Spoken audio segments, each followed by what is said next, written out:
I stared down at the freshly dug hollow pit in front of me, which had once been a grave. The mahogany casket, once occupied, now lay vacant at the bottom of the 6-foot hole. "And you didn't see anyone last night?" the officer asked me, writing something down in his notebook. I shook my head, defeated. I'm a night cemetery guard for a churchyard in the sleepy town of Orlingdale, England. Aside from shooing off the occasional group of teenagers or escorting lost mourners out of the grounds, nothing like this had ever happened at my job. I don't understand who would do this. The vicar growled behind me as the police gathered their evidence and left after promising they'd patrol the area tonight. What horrid person would steal a body? This is despicable. He put his arm on my shoulder, reassuringly.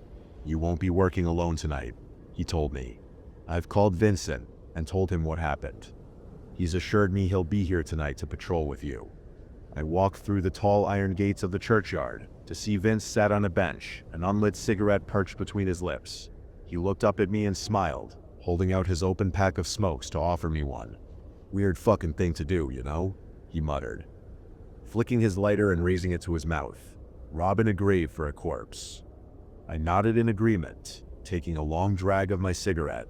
Vince was a younger man in his early 30s sets. He was tall and skinny, with a head of floppy blonde hair. He and I were both hired as night guards at around the same time a year ago, but we'd often be working different nights, so never really got a chance to properly talk.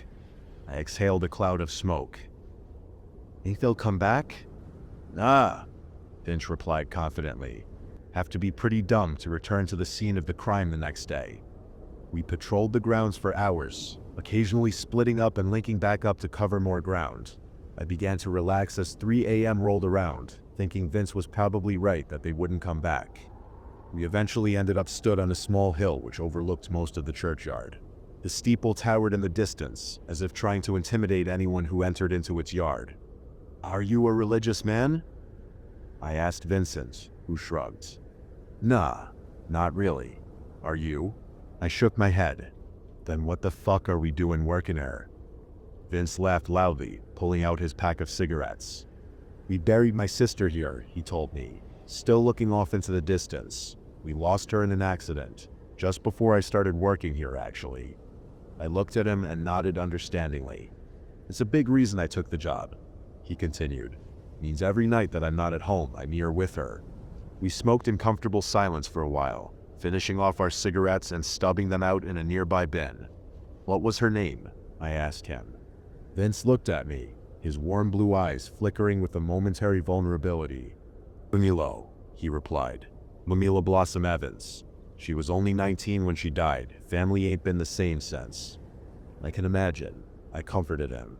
Vince opened his mouth to speak, but was cut off by a loud metallic noise coming from the corner of the yard. "The fuck was that?" Vince asked in a hushed tone. We aimed our flashlights in the direction of the sound. A bush outside of the iron fence rustled hastily. "An animal," I whispered, unable to hide the nervousness in my voice.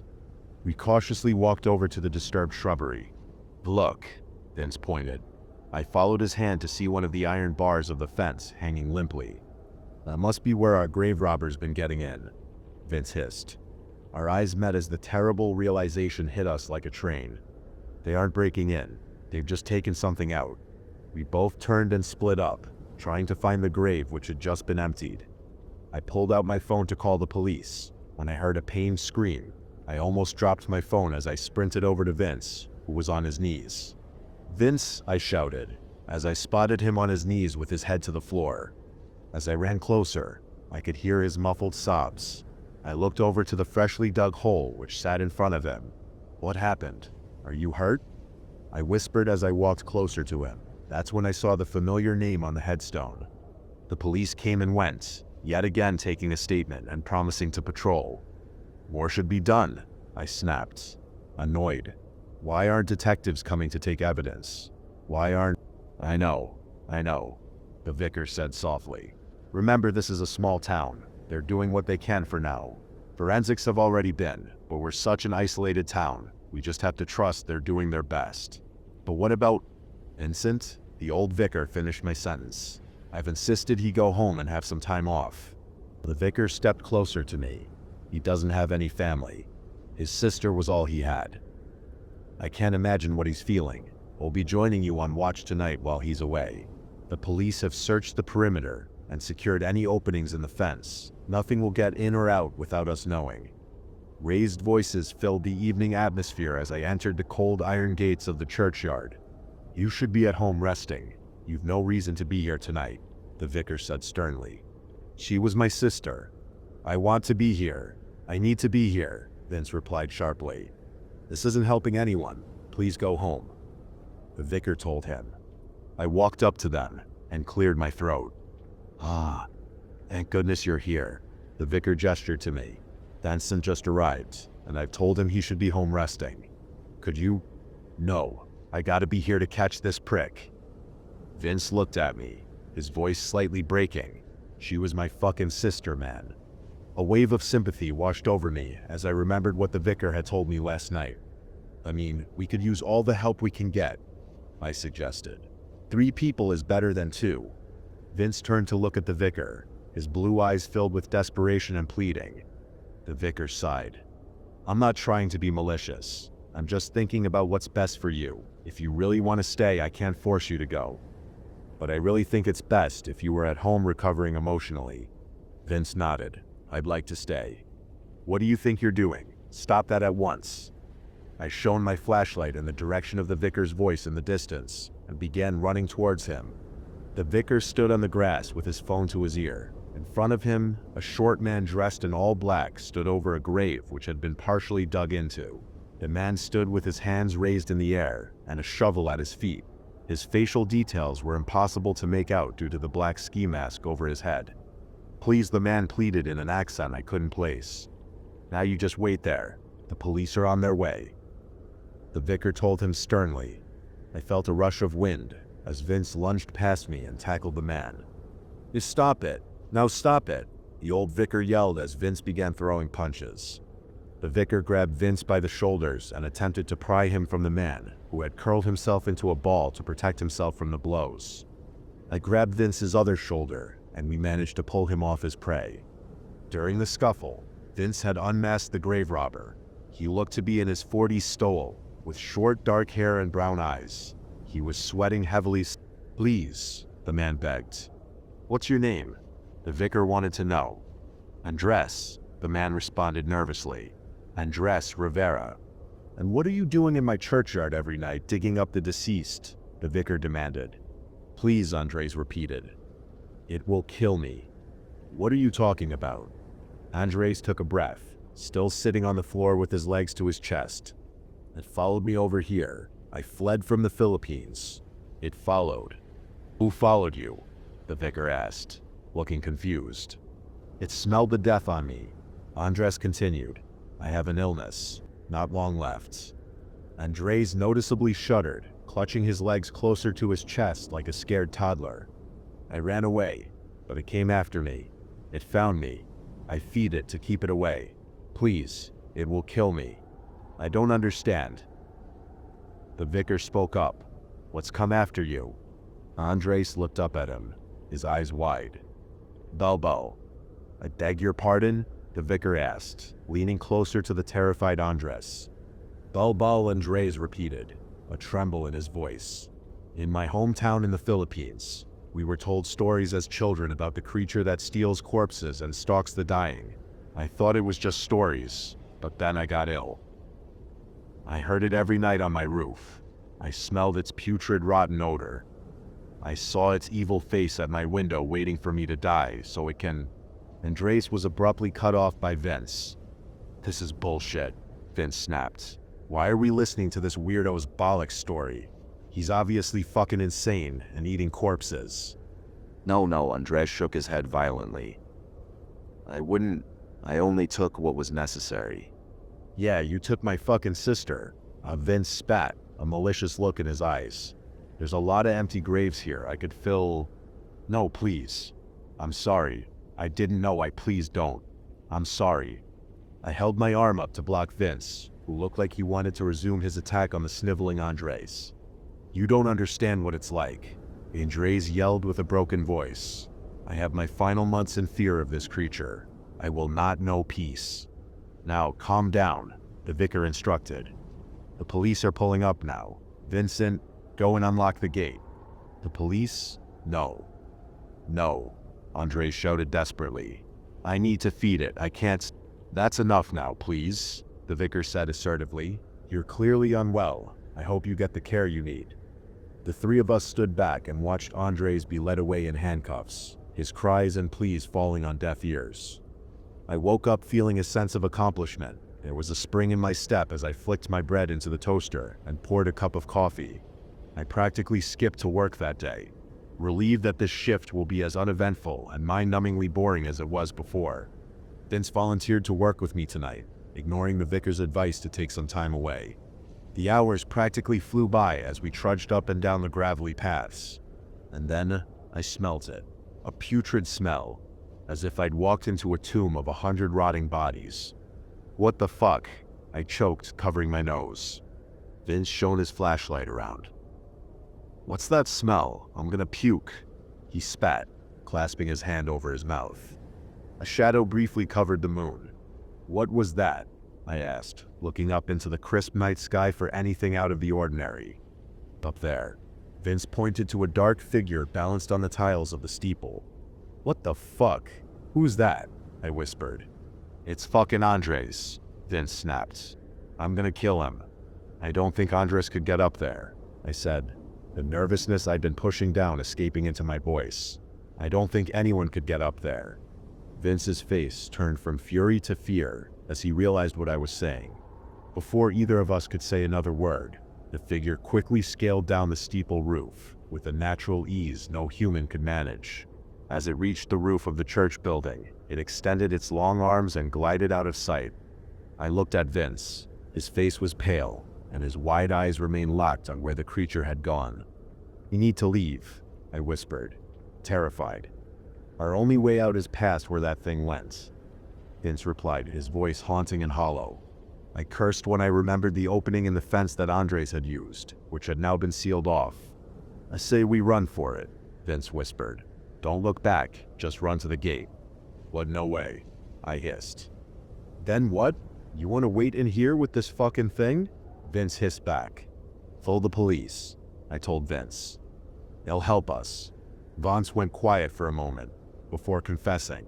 "I never take my phone to work. No point. Who am I gonna message? Only person I had that meant anything's gone. I got you, but I'd feel like a twat messaging you on your nights off." I frantically dug my phone from my pocket, my hand shaking so hard I could barely type in my passcode. The loud sound of a branch breaking behind us propelled us into fight or flight, Vince grabbing my sleeve and pulling me, causing me to drop my phone as we fled. We ducked behind a large headstone in the middle of the yard, gasping for breath. "Vince," I dropped the phone. I whispered, frantic. "Oh, fuck. It's okay." Vince tried to calm me, although I could hear the masked desperation in his voice. "Can you see it?" I asked him, too scared to move from the false safety of our limestone cover. "I'll check." Vince slowly and silently rose onto his knees, building up the courage to peer around the grave. I felt my stomach tighten suddenly. I tried to force myself to take a deep breath, but it felt as though my abdomen were in a vice. I reached down to clasp the pressure in my side, when my hand met something wet, cold, and unfamiliar. I looked down. Gripping my thick winter coat was a gray, slimy, bony-clawed hand. "Vince!" I screamed, frantically squirming out of the creature's clutch. Vince looked over at me, before looking back, and becoming face to face with the putrid creature. It then stood upright and towered over us, as we began desperately crawling backwards. It was tall, with dark crimson eyes, yellow rotten teeth, and a disgustingly long tongue which seemed to lap hungrily at its chest. Its skin was a horrible greenish gray, and its arms were connected to its entire torso by a tight flap of skin, similar to a bat. Its limbs looked almost human, with 5 long, sickly fingers all accompanied by filthy, bloodied claws. And the smell. The creature smelled like the pinnacle of decomposition, its hot breath filling our lungs with the unescapable stench of death. Vince grabbed my arm, pulling me up. "Come on." He pulled me along as we weaved in between headstones. Tears clouded my vision, and my trousers felt cold and heavy, where I had unknowingly lost control of my bladder. Vince suddenly tripped, sending us both hurtling forwards mid-sprint. I fell hard onto the gravelly floor, feeling a burning pain in my hand which had been scraped under my body weight. "Vince," I whispered, groggily pulling myself up and turning to look at him. "We have to, K.E." My heart dropped when I saw Vince, lying motionless on the grass next to a hollow grave, a large wound across his head. I looked at the bloodied headstone beside him. Neela Blossom Evans, forever night, beloved sister and friend, a short life lived to the fullest. "Vince," my voice quaked as I crouched over him and shook his lifeless body. "Vince, Vince, please," I begged him. But Vince never got up, the empty look in his glassy blue eyes telling me his soul had left. I wiped my tear-soaked cheek with my sleeve and began hurriedly backing away as the creature slowly began to crawl along the gravel path towards Vance's body. "No," I mustered as it cocooned his carcass with its fleshy wings. "No!" The creature plunged its salivating tongue into Vince's eye socket, not even looking at me. I froze, sheer terror forbidding me from vomiting with disgust. The creature's sharp claws tore the clothes from Vince's body effortlessly as it began to rip away at his flesh. I backed up in horror until I felt a familiar stone wall behind me. The church. I looked to the left to see the tall iron gates willing me towards them. I took one last look back at the creature. It locked eyes with me, as its long tongue was preoccupied consuming Vance's body. It had a look of hatred in its eyes, as if it despised me for still living. I turned towards the gate and fled, not even stopping to unlock the heavy padlock.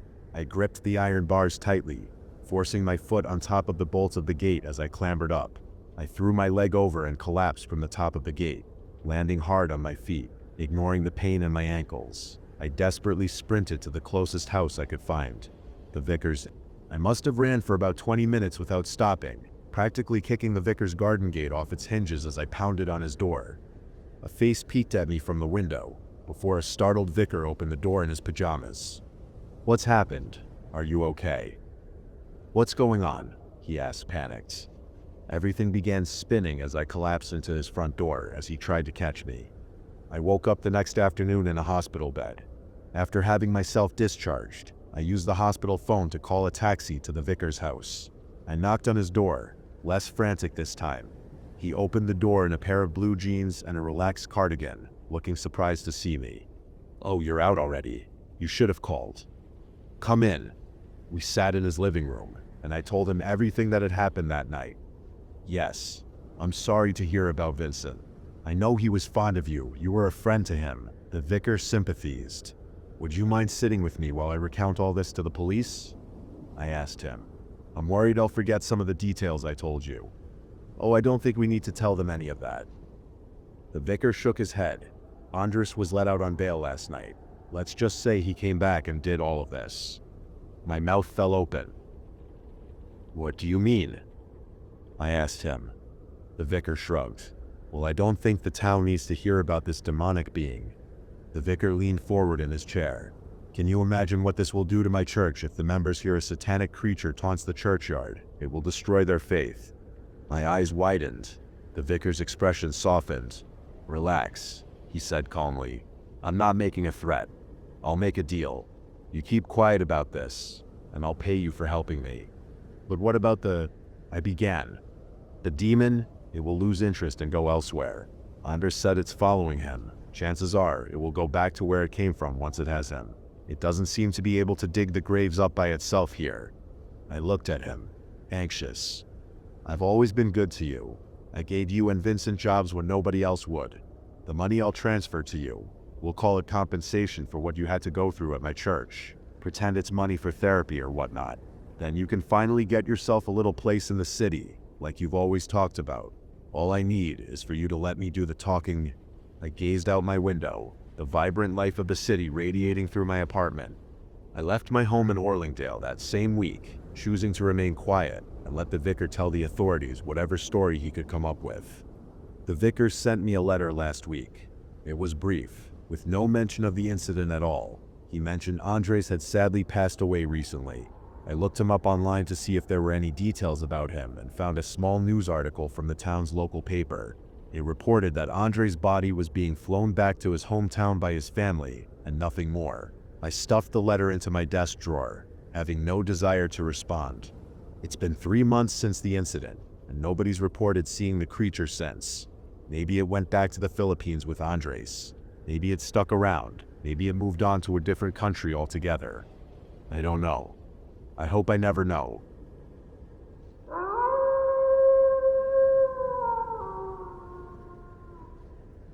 Driving late at night on the freeway, the road stretching out endlessly in front of me.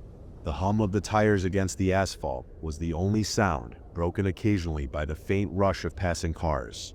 The highway was empty, save for the occasional vehicle, and the night felt eerily still. My eyelids grew heavy, the fatigue of the long drive weighing on me. But just as I began to zone out, everything changed in an instant. Bright lights flashed in my peripheral vision. I squinted, trying to make sense of what was happening ahead. A police chase. Sirens blared, and blue and red lights pulsed through the night, illuminating the freeway in a chaotic burst. A sedan, barely in control, was speeding across the lanes, being pursued by several cop cars. The driver of the sedan swerved erratically, narrowly missing cars as it veered dangerously from side to side. My heart raced, and I instinctively slowed down, trying to keep a safe distance. But then, in the blink of an eye, the sedan lost control.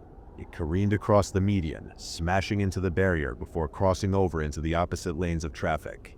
My mind went into overdrive, my body frozen with fear, and before I could react, the sedan slammed into my car. Everything happened too quickly. Metal crunched, glass shattered, and I felt the violent force of the impact throw me from my seat. The world twisted and spun around me as I was flung into the air, weightless for a split second. Then, nothing. The world went black. I opened my eyes again, gasping for breath, disoriented. My head was foggy, my body aching. I was lying flat on my back, but something felt off. The sensation of wearing something tight on my head jolted my mind awake. I reached up, my hand grazing the smooth surface of a helmet. Panic surged through me as I tried to pull it off, but it wouldn't budge. The room, or whatever this place was, felt different. I blinked, trying to make sense of my surroundings.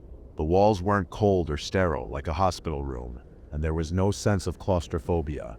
No, this was something else entirely. I stood up, my legs shaky, and looked around. I was standing in the middle of a massive, brightly lit mall. The floors were shiny, and the air was filled with the sound of footsteps and chatter. People walked by in a hurry, some chatting, others absorbed in their own worlds. The mall stretched out in all directions, with bright signs flashing overhead, advertising all sorts of things. There were tables scattered around, people eating, laughing, and browsing stores. It was vibrant, alive, a real, bustling place. But something caught my eye. Everywhere I looked, there were rows of gaming stations. Some of them were empty, but others were occupied by people sitting in high-tech chairs, their faces obscured by helmets, their bodies stiff and unmoving. It was as if they were in their own worlds, just like I had been. I noticed screens attached to each station, displaying the scenes of virtual worlds I could only guess at. There were people flying through alien landscapes, some battling monsters in a medieval kingdom, others racing through futuristic cityscapes. I walked closer to one of the screens. My curiosity piqued. On it, a man was running through a dense jungle, weaving between trees, the environment so real it almost made my head spin.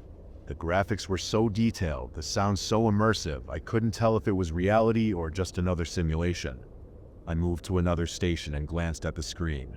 This time, a woman was standing in a bustling city, the lights and sounds of the streets around her almost overwhelming. She was walking alongside virtual pedestrians, but something about the way she moved felt off. Her motions were mechanical, as if she were trapped in a game, unable to break free. I looked around, my mind spinning. What was this place? How had I ended up here? Was I still trapped in some kind of game, or was this real? I couldn't be sure. There were so many people here, all plugged into their own virtual experiences. A boy was sitting with his helmet on, playing a game where he was fighting in a grand arena, sword raised high. Another person was interacting with a digital pet, feeding it in a world that looked like a peaceful countryside. A group of teenagers laughed as they played a virtual racing game, their movements jerky as they steered their cars through a neon-lit racetrack. It was like a massive arcade, but far more advanced than anything I had ever seen before. Virtual reality was no longer just a game. It was a place where people could lose themselves, escape reality. But why was I here? Had everything that happened, the crash, the confusion, been a part of this simulation? I reached up to touch my helmet again, feeling the cool surface, the tight grip around my head. I needed answers, and I had no idea where to start. My heart pounded in my chest as I realized the horrifying truth. I wasn't in the real world anymore. I was in a simulation within a simulation, and I didn't know how to escape. Then a screen above one of the stations caught my attention. The words "Game Over" flashed across it in bold letters, followed by a prompt "Virtual Reality." I froze, my breath catching in my throat. Was this a game? Had everything been part of it? The crash, the sudden shift from the highway to this strange place, it all felt too real, but maybe it wasn't. Maybe none of it was real. I reached for the helmet again, my hands trembling, and in one swift motion, I pulled it off, yanking it away from my head. Everything went black again. When I woke up, I was lying in a hospital bed. The sterile smell of antiseptic filled the air, and the soft beeping of machines surrounded me. My body ached and my head felt heavy. But this time, the sense of reality was undeniable. I wasn't in a simulation anymore. I was back. The sensation of the helmet in my hands was gone. The vibrant mall, the chaotic virtual world had faded away like a bad dream. For a moment I lay there, trying to piece it all together. Had it been a game? A simulation within a simulation? Or had I just imagined it all? The answer didn't matter. I was back in the world that I remember. Better or worse. The doctor stood at the foot of my bed, a smile on his face. His eyes met mine, and he said simply, "Welcome back to the land of the living."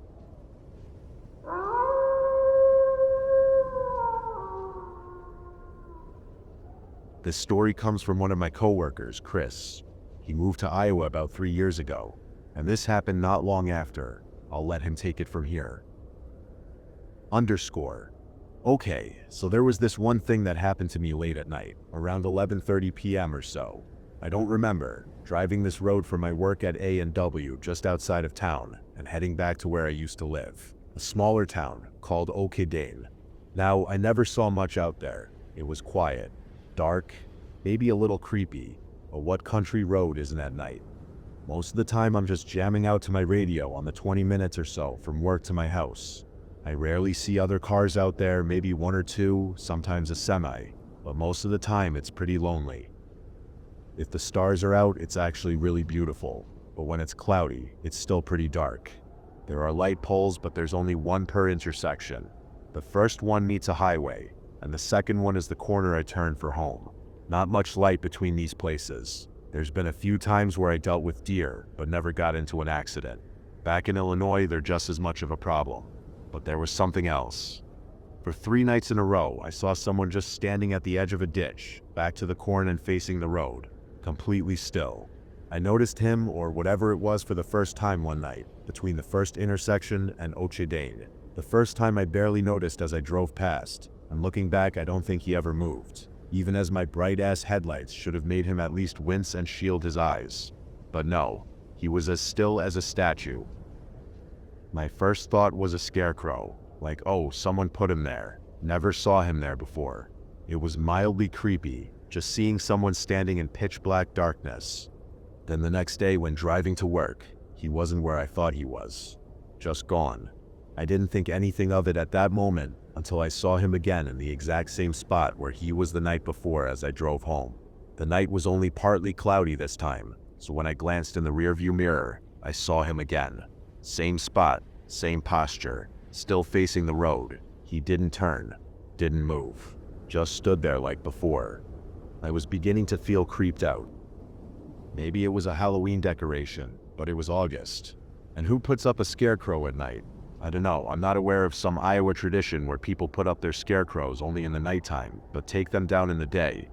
I guess I forgot to describe him. He was tall, like maybe 6 foot something, maybe average build, wearing blue jeans and a flannel shirt. I figured he looked like a farmer around here or something. I didn't really see the face as I drove past the first 2 nights. Now what I'm about to say was really fucking stupid. I know, some dumb horror movie mistake #1. The 3rd night I stopped near the guy. I don't know, I was just weirdly curious, but you know what they say about the cat. The night was clear, and there were no other cars on the road. I stayed inside my car and rolled down the window. I poked my head out, calling out to the guy. Like, hey, you all right? Nothing. Absolutely nothing. Not so much as a huff, not rustling, or anything. The guy was stock still. I waved, trying to get his attention. Still nothing. The air outside was thick, humid, heavy, almost hard to breathe. And it was quiet, not just late night quiet, but wrong quiet. No crickets, no wind. Nothing. Like everything in the general area just dropped dead. The guy didn't move at all, not so much as a twitch. Fully creeped out by now, I decided it really wasn't worth it. Maybe it really was just a scarecrow, and I, being a dumbass, tried talking to it. But now, I'm not so sure it was, because the second I looked down, just for a second, he was next to my fucking car. Standing right there. Too close, too fast. I don't know how, and I don't care to know how. There was a fucking ditch between the corn and the road. How the fuck did he jump over in less than 2 seconds without making a sound? Like I said, I don't care to know. I don't want to know. Obviously, I freaked the fuck out and hightailed it out of there. Tires peeling out, and no doubt leaving skid marks on the road, not sticking around to figure out what the fuck that thing was. I didn't look back. I sped all the way home. Never saw it again. I still don't know what the guy's face looked like. I don't think I've seen anyone like that before or since. So yeah, that's my story. I've since moved from Ochadan. I don't go out there except to visit my daughter and granddaughter. Not at night, thankfully.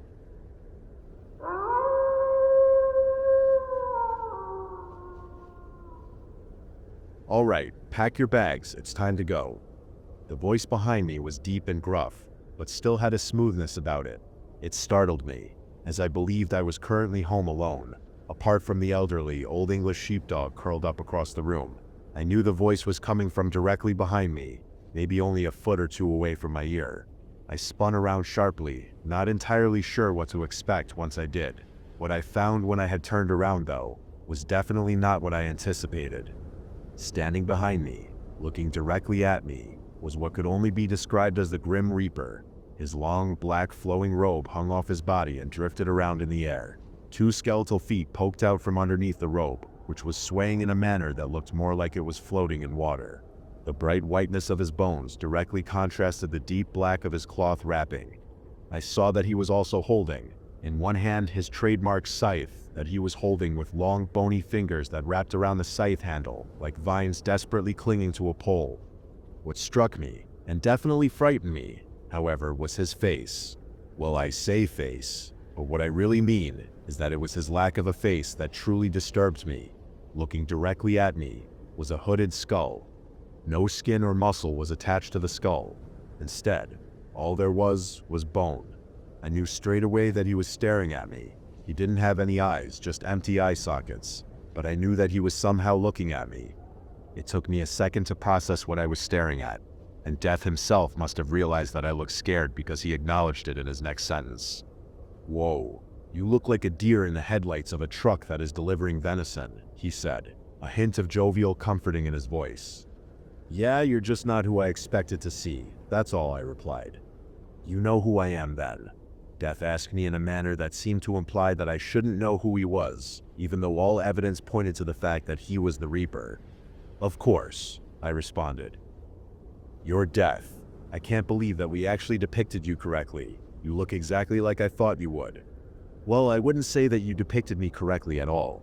I just manifest myself in this weird getup so that you might recognize me, not because this is how I really look."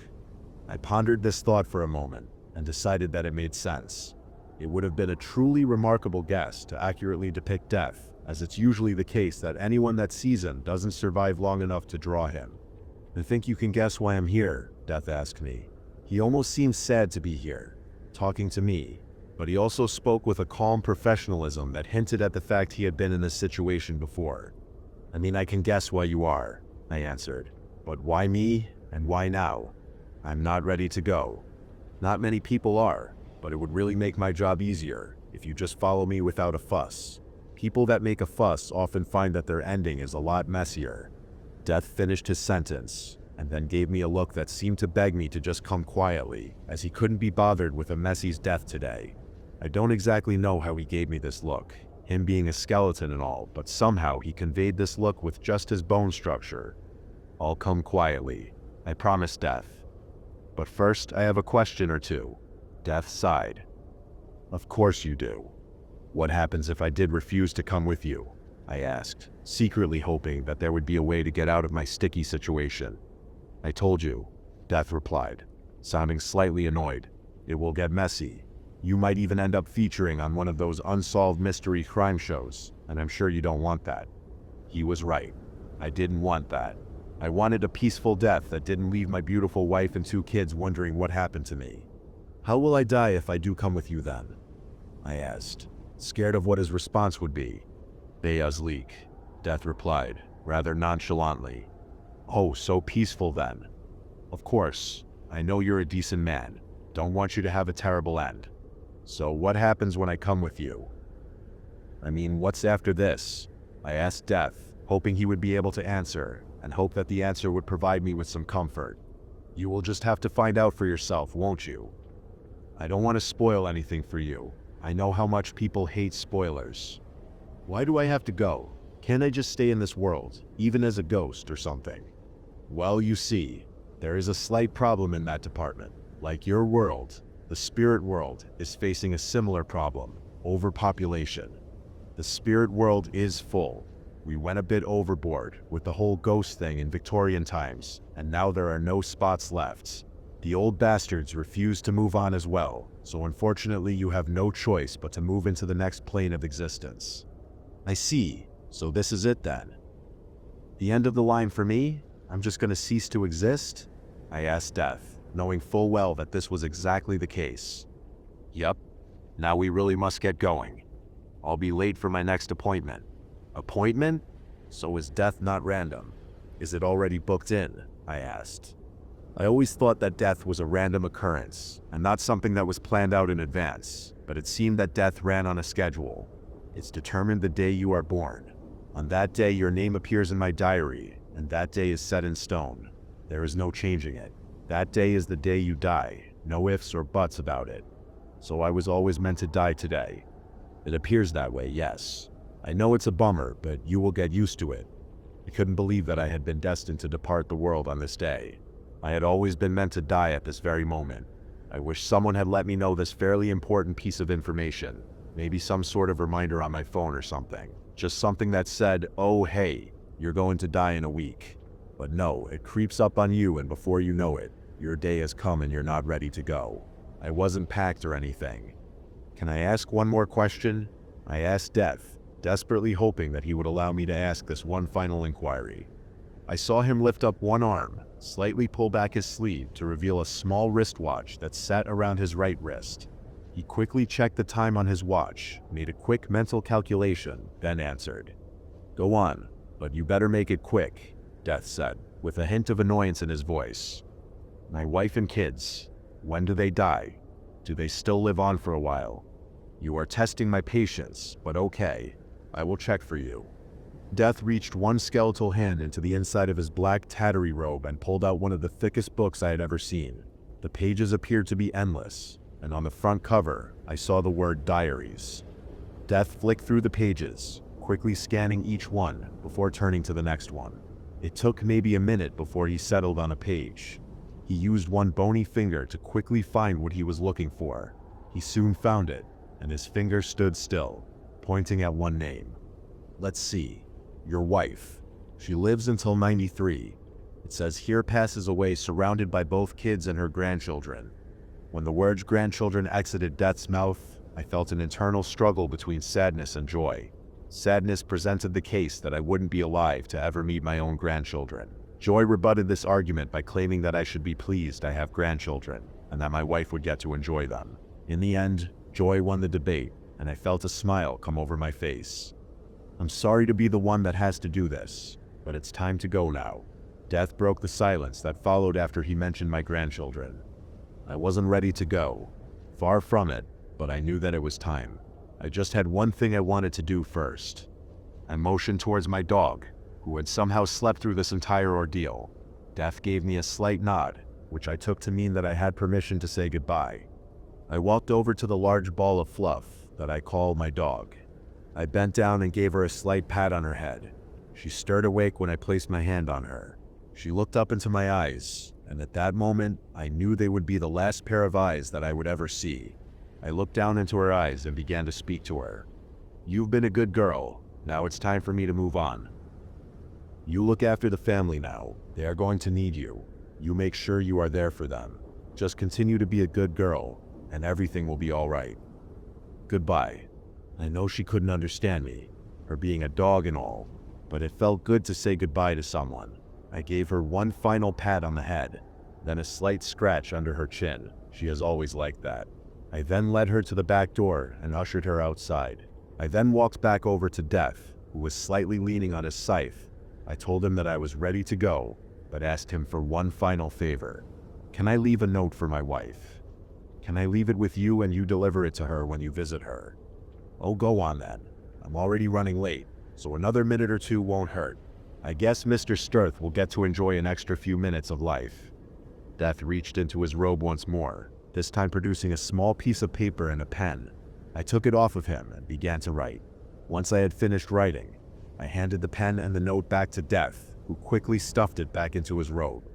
He extended one hand towards me and motioned with his head for me to grab a hold of it. I reached out and grabbed onto his hand.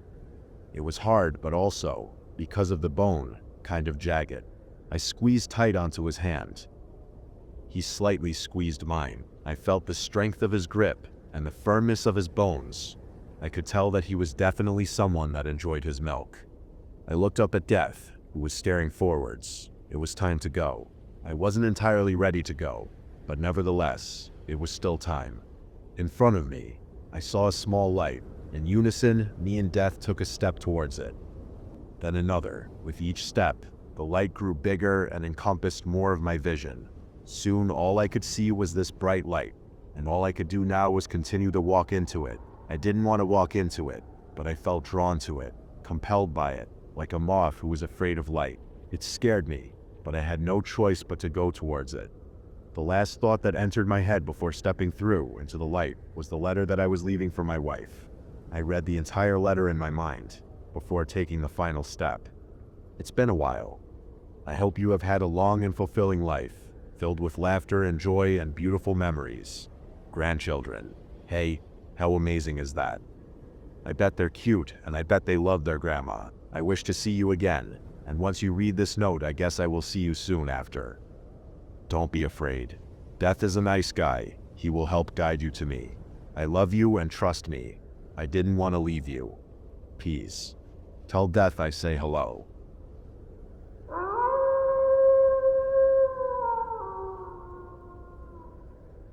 I don't know how to explain it, but every time I look in the mirror, I come back older.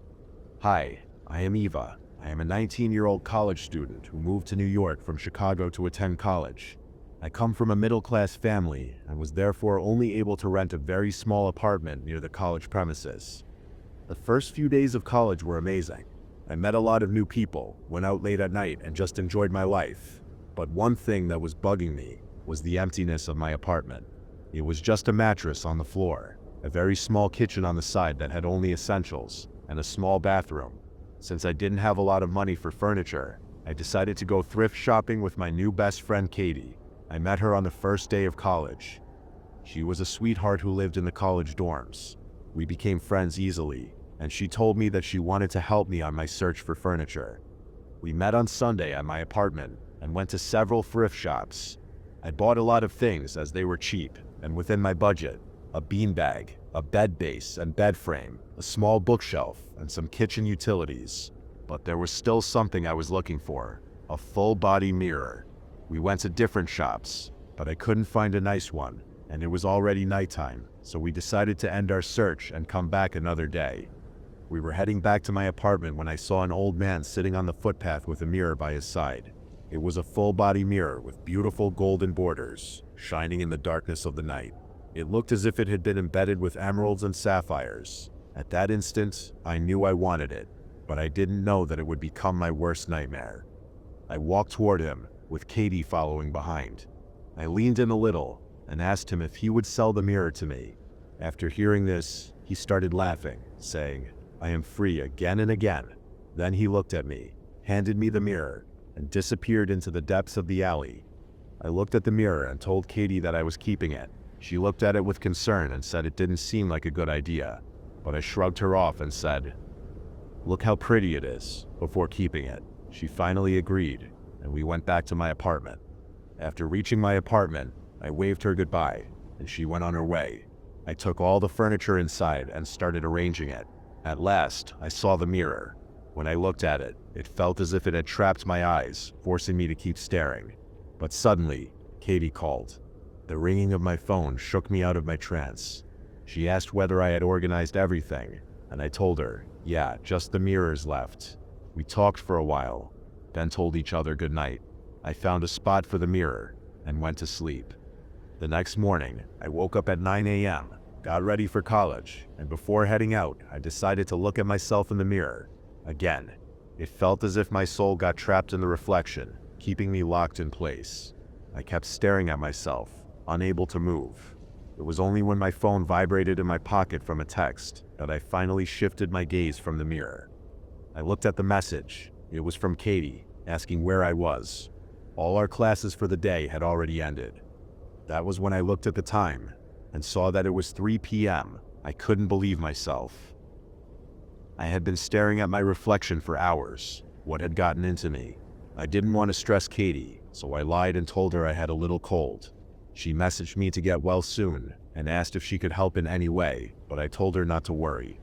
I still couldn't believe what had happened. I decided to think about it later and make lunch for now. As I headed to the kitchen, I noticed that I felt very weak, as if I had aged 2 decades in just a few hours. But I thought it must have been from standing in front of the mirror for so long. I made myself some ready-made pasta for lunch and started scrolling on my phone. Suddenly, my phone's battery died. In that instant, I caught my reflection in the black screen of my phone, and I saw that I looked like a 40-year-old woman. I couldn't believe it. I rushed to the mirror and saw my reflection. I looked normal again, still young, still myself. I sighed in relief, thinking it must have been my imagination. But again, I felt as if I couldn't take my eyes off the mirror. I kept looking and looking. I only stopped when the doorbell rang. I turned to answer the door, but noticed that my feet were aching terribly. When I opened the door, I saw Katie standing there with a shocked expression on her face. I asked her how she was, but she cut me off and said, "Who are you? Where is Eva?" I laughed nervously and said, "What's wrong with you? I am Eva." But she started screaming for help. I didn't understand what was going on. I looked at the mirror. I looked completely normal, but when I looked at the black screen of my phone again, I saw an old woman staring back at me. She had gray hair, wrinkles on her skin, and rotted yellow teeth. Katie kept shouting and dialed 911. That was when I understood everything. I ran from the apartment, even though my body ached with every movement. I ran until I found an alleyway and decided to sit there for a while. I was panting as if my life depended on it, and that was when everything became clear. That mirror was cursed. It had stolen my life. It had turned me into an 80-year-old woman. Now I understood why that man had laughed when I took the mirror from him. I was still trying to process everything when I heard a loud thud behind me. I turned and saw that mirror again. It had followed me. I tried to burn it. I tried to break it, but nothing happened. It would magically appear new again. The only way for it to leave me was if someone else took it. It has now been a week since that incident. I've seen missing posters of my 19-year-old self all over the city, but I know I can never go back. No one would believe me. Now I can only sit on the footpath where I once saw that man waiting for someone foolish, someone like me to take this mirror away and break the curse.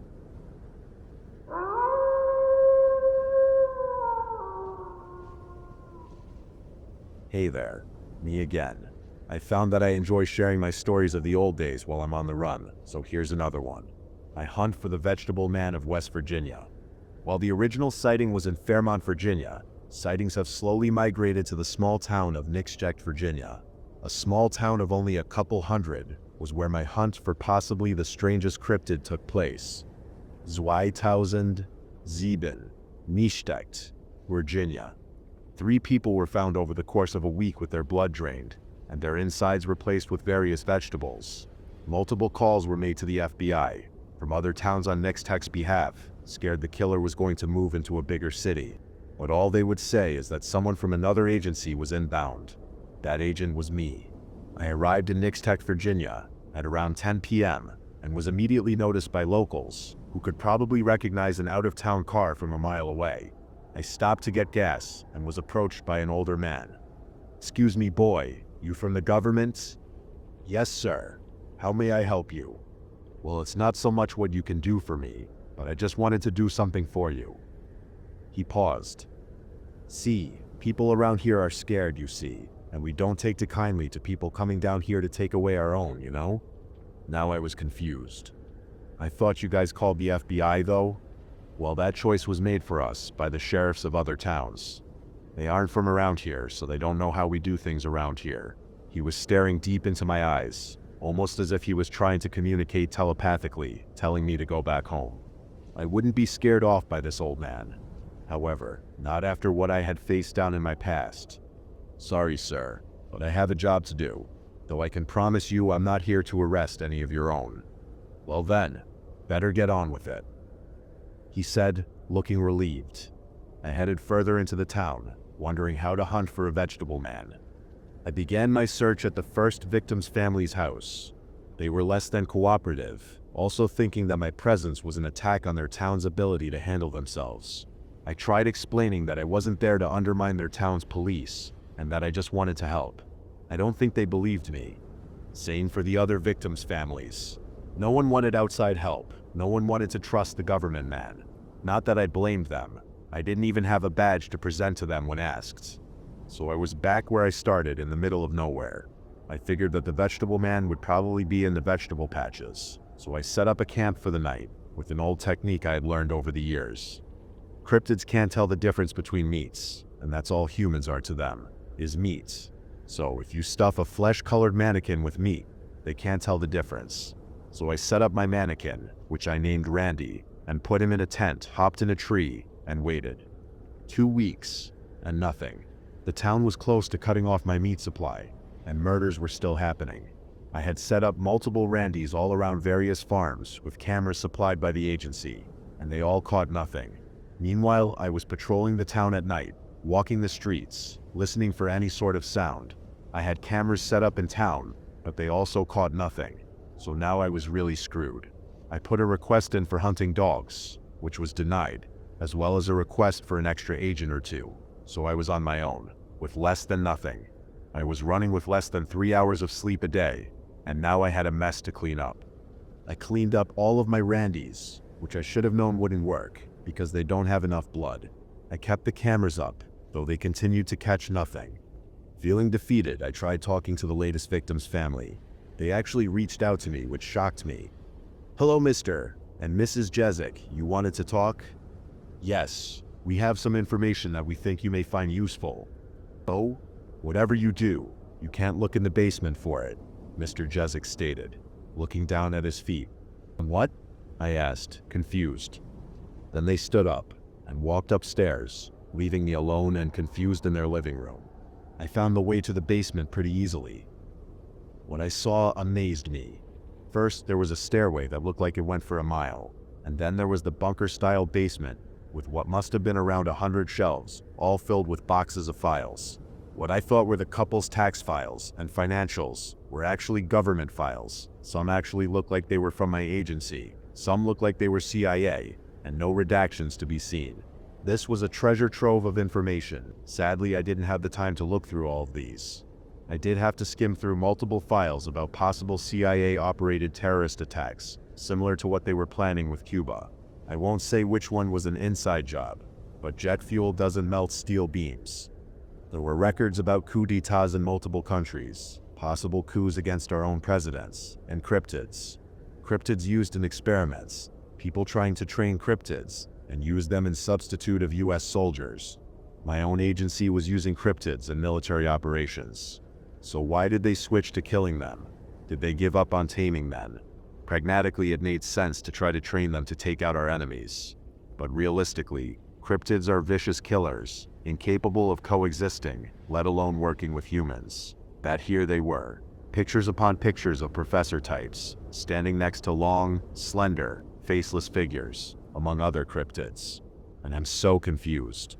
Was there a time when cryptids worked with humans? What went wrong? As I looked through the papers, I heard a creak, followed by a loud slam from upstairs, followed by running.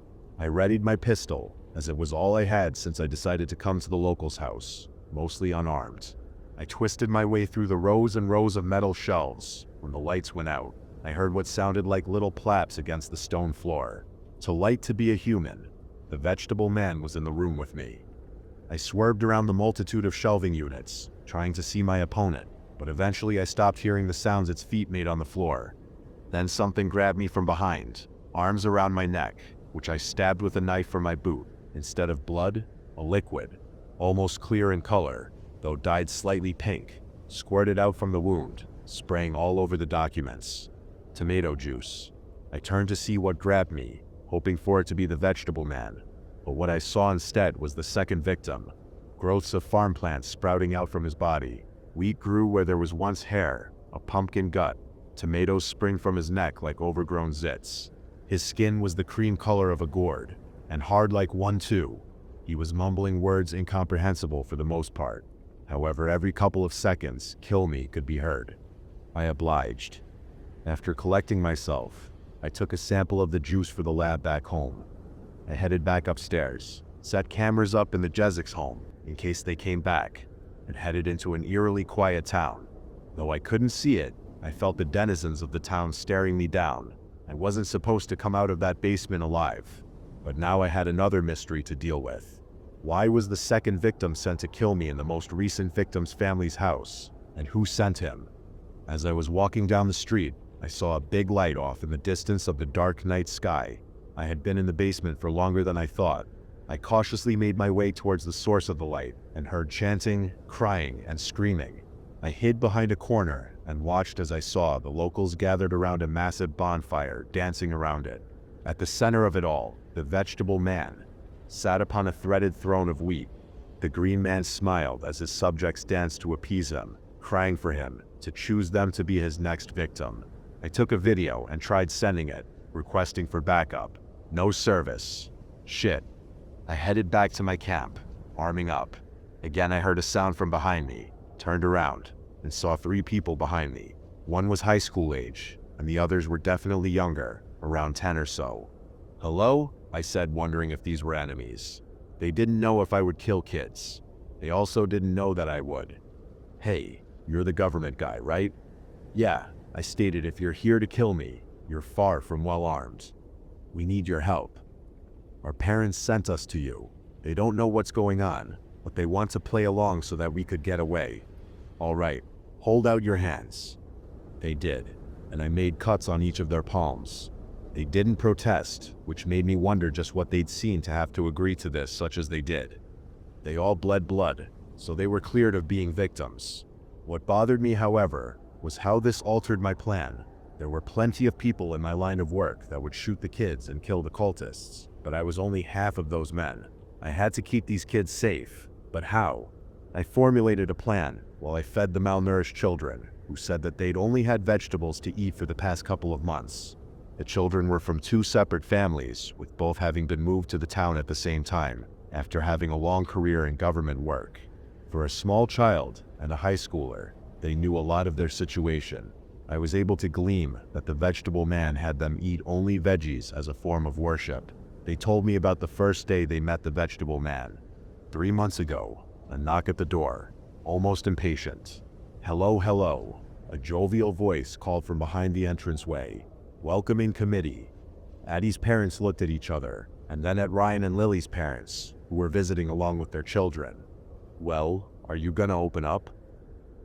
called the voice. Not a second later, the door burst down, revealing the cryptid to the family, a green man, in a tweed suit, brown tie, black pants, and brown dress shoes. His green skin, a collection of thick vines, thorns mimicking peach fuzz over his cheeks and chin, wheat-imitated blonde hair. A smile revealed 2 rows of corn kernel teeth. His eyes were hollow sockets. "Took you a minute." Smile still wide. Yes. We are very sorry. We weren't expecting any visitors today, and we hadn't heard of a welcoming committee. We apologize, sir." "Well, no need to worry about it. And don't worry, I'll send someone to fix the door." He stepped over said door and walked over to the families. He bent over to shake hands with the smaller girls, and then went to Ryan, who shook his hand after a moment of hesitation. Then he went to the parents, smiling so wide it was endangering the welfare of keeping his head whole. "Hello there, Mr. and Mrs. Amara, and Mr. and Mrs. Altando. How are we today?" he inquired. Fine, and you?" Mr. Altando asked, eyeing the creature that stepped before them. "Well, can't complain. I see the agency sent me more people. Well, rest assured, we don't work very hard here, except at harvest."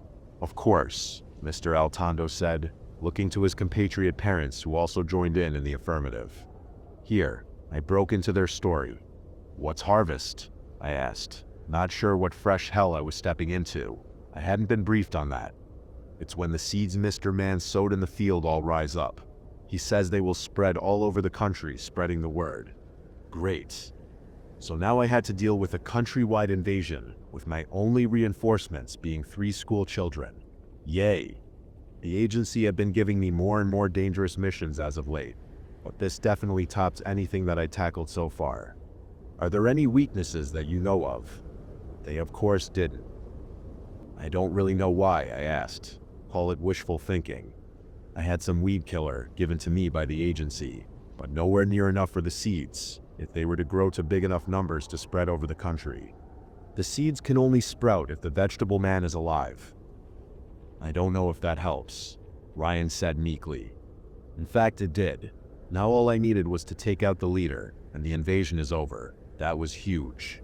"When is the harvest?" "It's the thing you just saw," one of the little children said. I couldn't remember their names.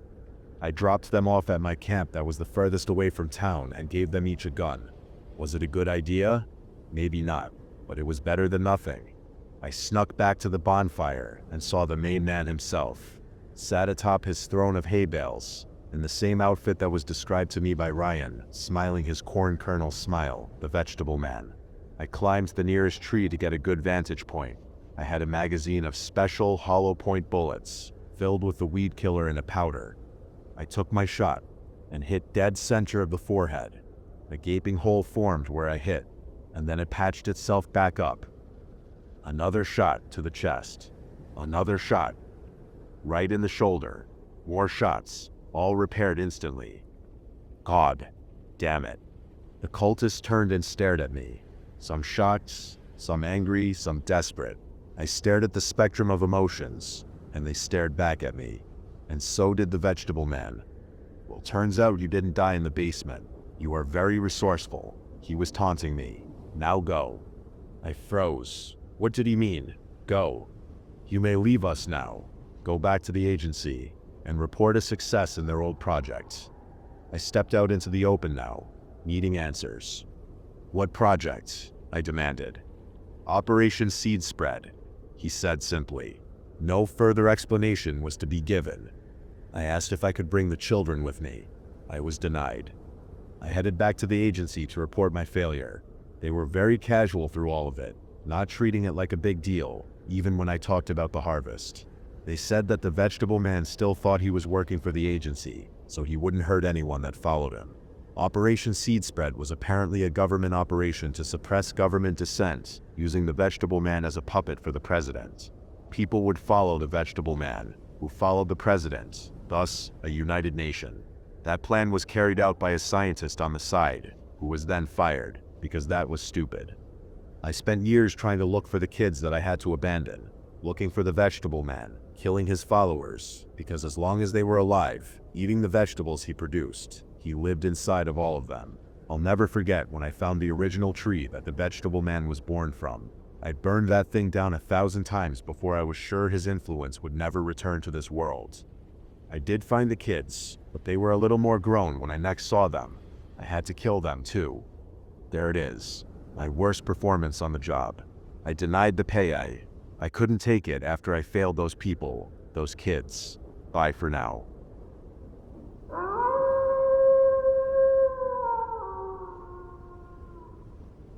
I should have never ignored the warnings about this house.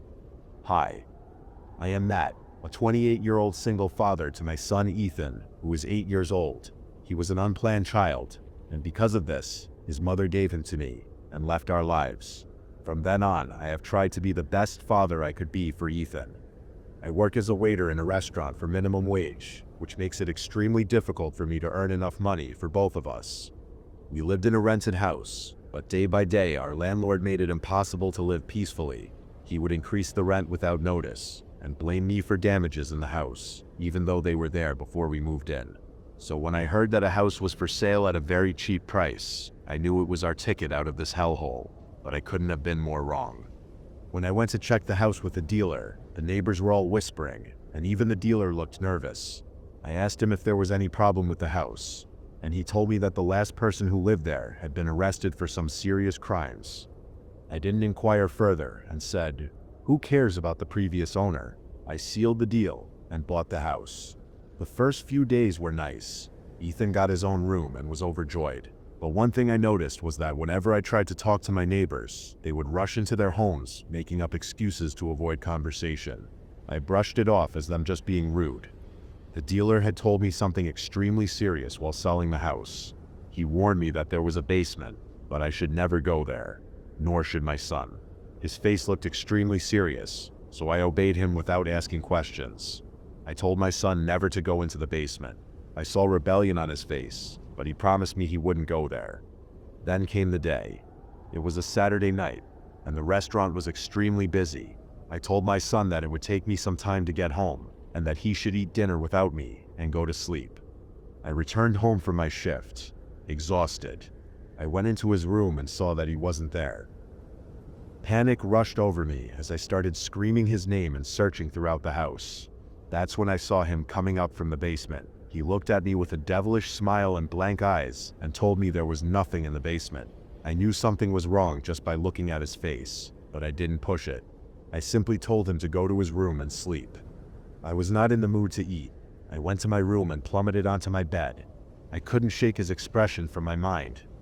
He looked evil, and even though I don't want to admit it, I was scared of my own son. The next day, I started noticing changes in his behavior. He didn't eat breakfast, even though I kept insisting. Then, out of nowhere, he shouted at me to mind my own business. I didn't say anything to him after that. It was my day off, and every Sunday, we used to go to the park together, but today he didn't ask me to take him. Images of him from the previous night flashed through my mind. I tried to brush them off, but I couldn't. I decided to check on him, but once again, he wasn't in his room. This time, I didn't call his name. I slowly walked towards the basement and saw that the door was open. I peeked inside, and there he was, my son, crouching and eating something off the floor. It was really dark, making it difficult for my eyes to adjust. But then I saw it. There was a dead body on the floor, and he was eating it. A gasp escaped from my mouth, and I quickly covered it, but it was too late. His head turned 180 degrees. He saw me, smiled, and said, "You saw everything, Dad.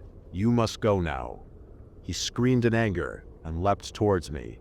I tried to reason with him, but he wouldn't budge. He bit my arm, hard. I screamed as blood poured from the wound. Gathering my strength, I kicked him hard enough that he flew back into the basement. I quickly slammed the door shut and locked it from the outside, buying myself some time. I knew I couldn't run to the main door. It was too far, and he was too fast. He would catch up to me quickly, so I ran to my room instead. There was one thing I hadn't told my son about this house, a secret ladder that led to the attic, accessible from my room. I pulled it open, climbed up, and pulled the ladder back up. That's when I heard a loud crash. He had broken down the basement door and was searching for me. Desperate for answers, I searched for the history of this house. What I found shocked me. The previous owner's name was Mark. He was a serial killer who seduced women, brought them to his house, killed them, and ate them.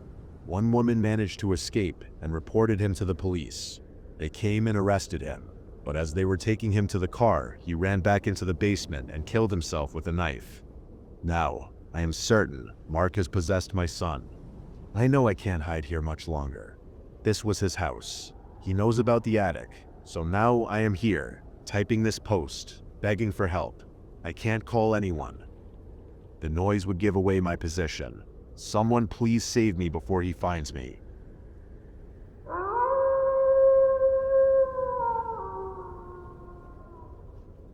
I'll start out by saying that I am the one of those nosy people. I am sitting on my bed right now, tired with one eye closed, typing this post on Reddit. Something really crazy and awful happened to me yesterday, and I'm not sure what I should do. I know I need to do something like call the cops, but I'm not sure what, so I'm coming here to get all of your advice. I live alone in a small and cheap studio apartment in a very old building. At first, when I came here, looking at the walls and floors, I could easily tell that the building was during the Great Depression era. I've been here for almost 4 years now, and despite the small space and musty atmosphere, I love it here. All my neighbors are all funny and are like a family. A couple of months ago, my neighbor next doors became bankrupt and was nosier than ever. But in a matter of several weeks, my landlord kicked him out and I haven't heard from him since. No one ever moved into there until last week.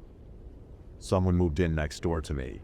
That unit has been empty for most of the time that I've lived here. The neighbor was only next door for 2 months, so getting used to the neighbor's noises has been a bit of an adjustment.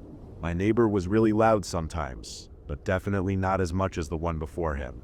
My bed and couch shares a wall with the new neighbor's place, so when I'm lying on it, I can hear everything. I was amazed on just how much things the new neighbor had. There was the expensive TV, the cat and the dog, speakers with energetic and rarely ASMR music, you name it. For the most part, this hasn't been too annoying. As of now, I'm sure he can hear me typing of my laptop too. But there is one thing that has been really irritating on my nerves, and that is the hammering. It all started when he moved in. At night, I would hear him bringing many heavy tools to the wall. He kept hammering something. I mean, I don't mind it. It might just be some paintings or pictures of something he liked. But the hammering just wouldn't stop. It would go on for hours until it was 4 a.m. in the morning. By then, I was already too tired to sleep. The sound occurred every night, every day, every week, every month. I didn't want to make an enemy of my neighbor over something so dumb, so I let it go, until yesterday morning, that is. At about 5:30 a.m., I was rudely awoken by the hammering noise again. This time it was like at a concert or a party. The sound was deafening. This was ridiculous. It was one thing when it was happening at 1 or 2 in the morning, but at 5:30, I knew I had to take action. I quickly changed into my work clothes, wasting energy and sleep time. I took my gold bracelet, a good luck charm that my mother passed on to me when she died of old age. I groggily walked out of my door, knocking lightly on my neighbor's door. After a few seconds, which felt like an eternity, a young guy with dark hair and a thin beard opened the door wearing golden-colored pajama bottoms. I stared at him for a minute, confused. I had obviously just woken him from a deep sleep. "Hello, you must be...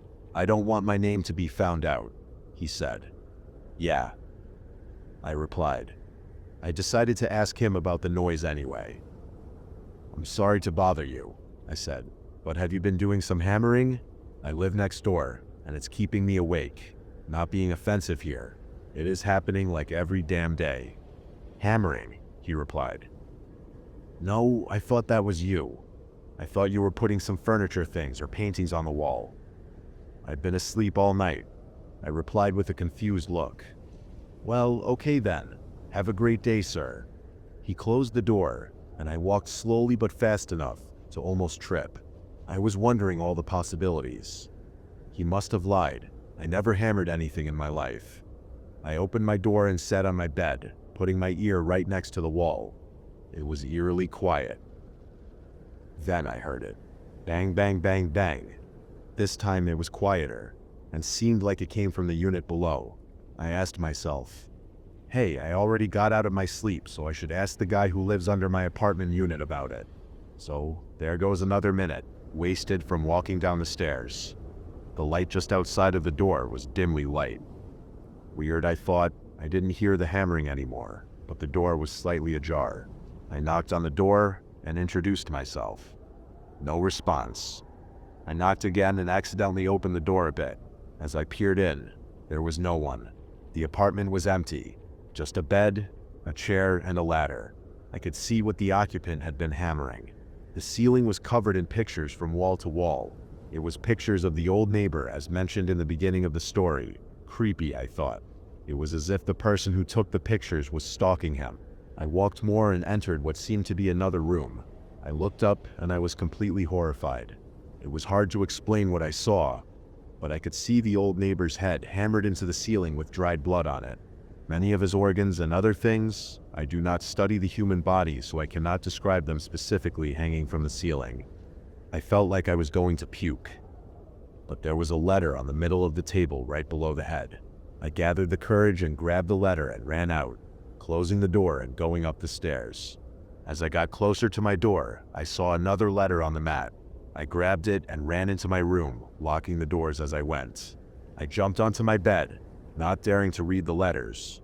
I was too afraid, so I slept even more. When I woke up, I opened the letter, one with my name and my pictures outside in a park, supermarket, and more. Another that read, "You went into my room, you saw what happened. Now it must happen to you. I'm currently on my bed, finishing my post, looking for your answers. Please reply fast. I am keeping a knife under my bed, just in case. See you soon."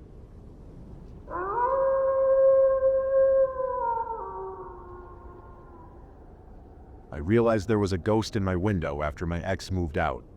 I was slumped in my couch, alone. And then, you know how you feel when someone staring is at you and look over and someone actually is? That happened. I could feel eyes on me. I looked around, and there she was, her reflection in our 5th-floor apartment window. I stood up. I might have cried out from fear. I don't remember.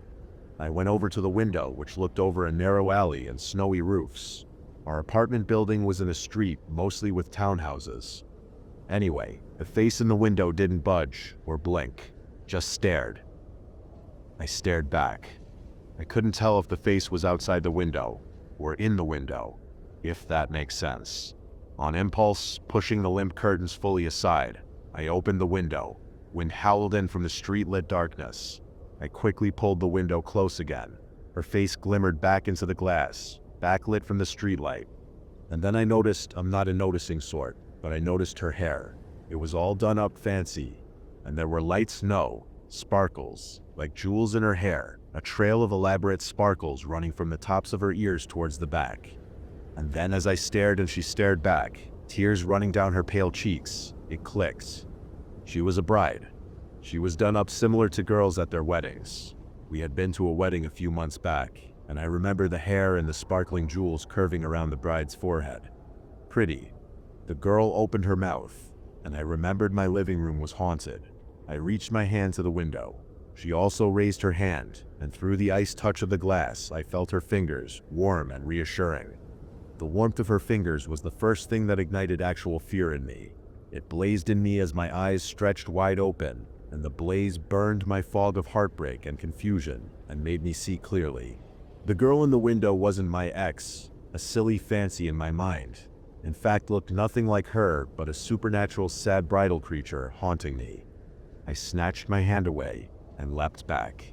The woman's face shone brightly in the glass, and she smiled. Her painted lips moved. "Let me in, Charles. I stand so cold." I blinked. What did she mean? On impulse, I pulled the curtains, which had been hanging back, close together, and collapsed back on the couch. I realized I was sweating, and very soon after, a great wave of fatigue pulled me under, and I fell into the deepest slumber I have ever known. I forgot to think about my ex, much the next day.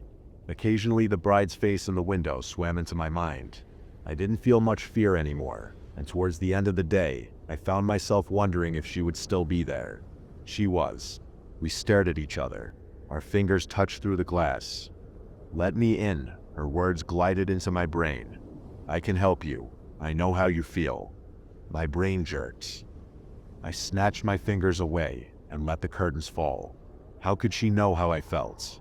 The huge fatigue welled up in me again, and the image of the face, the last thing I saw before everything went black. The next day was Saturday. For the first time since the breakup, I was happy it was a Saturday, and the day didn't loom pointlessly in front of me. I went straight to the local library, which I hadn't visited since childhood, and dove into the local archives. In an hour or so, I had found what I needed to know. My building was built on the site of a large old house. About 50 years ago, a young bride had jumped out of a balcony to her death after the groom-to-be jilted her the morning of their wedding. A sensational local news story. I stared at the young, sad face of the bride in the digitized old newspaper, the same face that looked at me from my window every night, asking to be let back in. But even if I wanted to, how could I? That evening, I flung the window open, hoping to be rid of her longing stare into my soul. And there was nothing, just the street night glare and icy rush of window. The moment I pulled the window shut, she shone into the glass. "Let me in, Charles. I can help you. I know how you feel." They say you get used to everything, and soon I got used to that sad, sparkly face in the window, yearning to come in, claiming to help me. And even though I couldn't bring her back in, I think maybe she was helping me, because I seemed to be thinking about my ex and the breakup less and less. I resumed my usual gym routine, and a few weeks after that visit to the library, I gave in to the insistence of my friends to set up a new dating profile. Very soon after that, I found myself going out on coffee dates, which then progressed to dinner dates, and from there to "do you want to come back to my place" dates with lovely Helen. As we settled on the couch, I turned and pulled Helen close to me, savoring this new romantic bliss. A shine caught my eyes, and my eyelids fluttered opened. I glimpsed the face in the window over Helen's shoulder, the sparkle and shine of her eyes and teeth, and the jewels in her hair, and the streetlights dazzled me. I jerked away from Helen and cried out. How could I have forgotten about her? Helen smiled politely at me. "What sip's wrong, Charles?" "The curtains," I muttered and stood up and walked over to pull them close. The face came up so close I could feel the warmth of her skin. "Now, Charles," she begged. "Let me in now." Without thinking, I pulled the window open. Icy air whooshed in. Just want a breath of fresh air. I heard myself explaining to Helen, who seemed quite motionless on the couch. I went back to the couch and settled next to her. "Helen," I placed my arms around her, pulling her towards me. And then I saw the sparkles in her hair, the jewels tucked in an elaborate and familiar pattern around her ears and curling back. I cried out in horror, reeling back. The face from the window was superimposed on Helen Seff's lively, pretty features. "Oh, Charles, it sits so warm here. Never let me back out." "Helen," I cried, horrified at what I had done. I grabbed her shoulders and started shaking her. "Helen, listen to me." I shook her again, and she smiled at me, lying back on the couch, her face another's. I took her by the hand, yanked her to her feet, dragged her to the window, and flung it open. "Out! Out!" I cried, and we tussled in the rush of cold black air. Her hands were strong on mine, pulling me through the window. All the lights and sparkles seemed to turn upside down, and suddenly I was dangling outside, with nothing beneath me. My hands gripped the railing, and I could feel a force greater than gravity pulling me down. "Charles!" screamed Helen. I looked up at her, and she bent towards me, her face her own. "Hold on," she gasped, and she pulled at me. I was able to climb up and crawl in, gripping her arms. I heard her cries of pain, but she remained steady. Once in, I immediately slammed the window shut, and we collapsed, entwined and panting on the floor. After a while, we got up. Helen said casually she's going to put the kettle on for a cuppa. It sounded like a good idea, and I said I wanted one too. As I followed her into the kitchen, I looked back at the living room window, which was black, reflecting the normal glare of streetlights. Helen was kind and gentle to me. I never saw the face in the window again.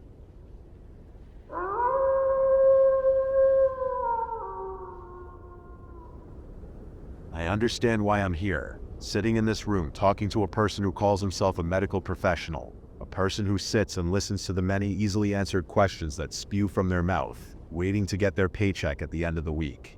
You beg your patients to say what you want them to say, for you to label them as mentally deranged and lock them away in a padded cell, not fit for this world.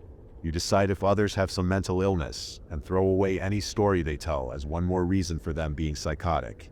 Nothing having the ability to sway your preconceived notions. They think I'm crazy. They want me to admit I'm crazy, but I'm not. I'm not crazy. I know what I saw. I know what happened to him. I'm not a psychopath. I'm not dangerous. I'm not crazy. I just been through a lot. Elaborate. The voice shakes me out of my mindless ramblings. My eyes draw back to the voice, a psychiatrist by the name of Dr. Howitz, Jonathan Howitz. What have you been through? I look up to the white ceiling, contemplating on telling the story of how I got here and what happened to me. It's not like I have a choice. If I have any aspiration to get out of this place, this is the only way to do it. I take a deep breath. It started May 25th. The weather was getting warmer as time drew closer to the summer season. Many people would spend this time with family or go out with friends, using the nice weather to its fullest. But me, I spent it in my small apartment building, cooped up next to a barely working air conditioner, vibrating a melody of sadness, loneliness. Me and my parents weren't on good terms after they demanded I pack my stuff up and go a week before, so times weren't good for me. I worked as a cashier for a small corner store. I'm sure you can expect that I don't rake in much cash from that, so the best place I could get was a shady room in a busted-up apartment building. The only time I've seen the landlady was when I got the place. She was practically begging for anyone to sign the lease. I don't even remember her name. I got the top floor. The building has seen better days, aging poorly through decades, colorful characters, drug dealing, and alleged harboring of criminal paraphernalia. The damaged bricks that made up the wall were chipped and stained, emanating a constant smell of weed, cigarette smoke, and piss. There was only one bedroom and a bathroom, the bedroom also being my living room. Not much space to move around, but it was the only available place that allowed pets and accepted applications on such short notice, so I took it. I vividly remember Channel 30 News being on. Some local man ranted and raved about some encounter he had with something unexplainable. He talked about a creature, throwing out the word alien a lot. I've never been a believer of monsters or aliens, so I called it what it most certainly was, a hoax. Subsequently turning off the TV and rested my head back on the couch in boredom. My dog Neo jumped on my couch excitedly, his internal clock telling him it was time for his daily walk. I would never deny his excited little whimpers, no matter how much the couch's leather called to me. We always left about an hour before sunset so we could watch it together at the park. We go to something that started with an O. After what happened, I think it's better that my memory blanks on what it's called. I hooked on his leash and we made our way to the park. The scenery was always relaxing. There were lively ponds always filled with geese and their goslings, a beautiful playground that contained a few straggling children hoping to have a couple more minutes on the swings, and calm open fields that I let Neo run around in. There's this hill that we climbed just beyond one of its ponds to watch the sunset. I made myself comfortable while Neo sat on my lap. It was a tradition, one we both enjoyed. That's when it happened. We watched the sun make its slow descent over the horizon, casting an orange hue across the sky, allowing the black of night to take over. The wind started to pick up, blowing some of winter's final breaths, sending a chilly air across the now blackened sky. I urged Neo to go as I didn't grab a jacket before we left. We make our way down the hill as the orange color finally fades and is engulfed in complete darkness. As we made it to the bottom, Neo started acting up. He started growling at nothing, pointing toward the distant tree line. I thought it was maybe a wild fox, maybe another person deciding to take a walk on such a nice day. Nothing serious. It's usually pretty lively around the area. I tried to calm him down, but his anxiety took the best of him. He broke out into a sprint toward the trees, running with such force, the give of the leash rapidly tightened and yanked out of my hand before I could react. He ran at full speed, dragging the leash along the ground as I made chase, calling his name. I started to feel the same anxiety that engulfed Neo, not just anxiety for him possibly running into a pack of coyotes or something, but for myself. I can't explain it. I felt a threatening presence, like something was bound to go wrong. A dark aura, unlike anything I had ever felt before. Suddenly my mind is telling me to stop chasing and turn back before I see something I wouldn't want to. Thinking back to it, I should have listened. It would have been better than what came after, for the both of us. I ran through the tree line to see a large patch of grass, Neo sitting in the middle of it, quivering and whimpering. I walked over to him exhausted from the short dash, letting a shaky sigh of relief leave my mouth. I picked Neo up and hoisted him over my shoulder, ready to finish this walk. that is rapidly overstaying its welcome. I went to leave where we came in, before I saw what Neo was whimpering and barking at.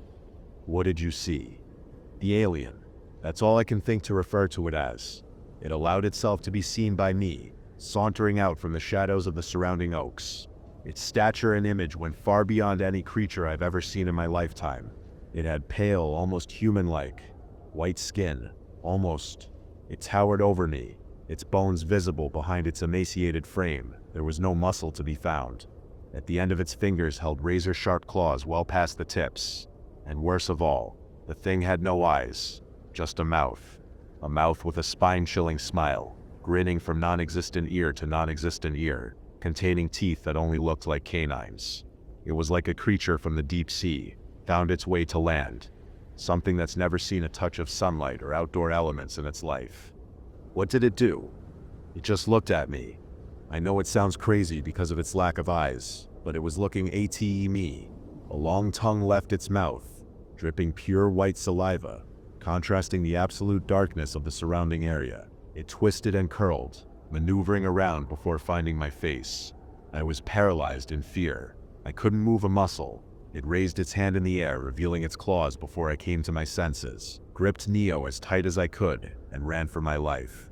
I sprinted out of the park, not looking back, the thought that it may be following us implanted in my mind, giving me the extra strength and will to run until we made it home. I frantically pulled the keys out of my pocket, unlocking the large metal door that blocked us from the safety of our apartment building, and swung it open with force. After I ran up the 3 stories worth of stairs, relief filled my mind as we entered our room. I realized now that it wasn't trying to kill me, only tormenting me for the moment. Seeing what happened next. Neo had a seizure. It was only a couple of days since the encounter, and he's never had a problem with seizures or epilepsy, so this came as a shock. I was worried, so I took him to a vet to get him checked out. The veterinarian said that it may not be anything serious. He told me that if it happened again, keep him away from furniture and sharp objects, and contact him for them to look more thoroughly into it. It never did happen again. Instead of seizures, he seemed more distant. I know that it sounds stupid seeing as he's a dog, but it felt like he didn't want to be around me. It was bizarre. I know I've never been a social guy. Friend making was never my strong suit. I had to put all my time into work, and when I had an off day, I spent it with myself. Neo's been the only thing that I looked forward to seeing. He stopped caring about his walks. Not like I wanted to go to that park again anyhow. He never sat next to me as I watched television. He never slept at the foot of my bed anymore. I couldn't help but worry for him. I tried my hardest to rationalize the situation. Maybe he had a cold, but I've seen him sick before. I know how he acts when he contracts something. Maybe he did it only when I wasn't paying attention. Possibly, but not likely. With my vigilance, I'm sure I would have noticed. Maybe it was that creature. I shoved that thought to the back of my mind as quickly as it propped up. That can't be it. There's no way that something like that would have any business attacking a helpless dog. I had work that next morning, so I drowned my thoughts in some cheap brandy and went off to bed. Work was a blur. I stared off into the distance for the majority of the time. My mind was still on Neo and his condition. I was so out of it that the very few customers we had rang the bell that we kept on the check-in counter just to get my attention. My boss noticed. At about 8 p.m., I was about to leave before he stopped me. All he did was lecture me about paying attention when on the job. He said we have too few customers for them to have to get my attention when I'm standing in front of them. I gave a hollow promise that it wouldn't happen again and left with my stuff. The walk home was eerie, like something was watching. That could have been a fit of paranoia on my part, but it felt real. It was a very weird feeling, the same feeling I had at the park. I gave into the notion of something watching, rapidly turning my head in every direction, peering into alleyways I used to walk through with no problem. I started to hear whispers, inaudible, yet threatening whispers. I checked every direction while doing a quick speed walk. There was nothing, but I felt that sixth sense, that screaming in my mind to run, like I did before the encounter with that thing. Without a single thought, I caved into the sense and broke out into a mad dash. I ran through the alleyways and bolted through the streets. I didn't look both ways when I crossed. I didn't care about cars in the street. I just wanted to get away from that creature that's haunted my mind for days. I kept running and did the same thing as the 25th. I frantically pulled my keys out of my pocket, unlocked the metal door, swung it open, and ran up the 3 flights of stairs. I burst through my door and dropped to my knees, breathing heavily. That same wave of relief came over me as I kneeled for a moment. I escaped it. But the thing was set present. How would you have known that you escaped it? It was the feeling that there was nothing wrong anymore. I was exhausted, so I went to bed early. I had an off day the next day. It was going to be the 1st of June. I suddenly woke up in my bed. No reason at all. I just sprung awake. I got out of bed and went to the bathroom sink with a glass mug. I filled it up with water and drank, tasting the almost lethal amount of lead in the liquid, but I kept drinking until there was no more. Then I got a refill. 2, actually. I chugged the metallic liquid as if I walked through the Sahara, only to be halted by a rustling sound.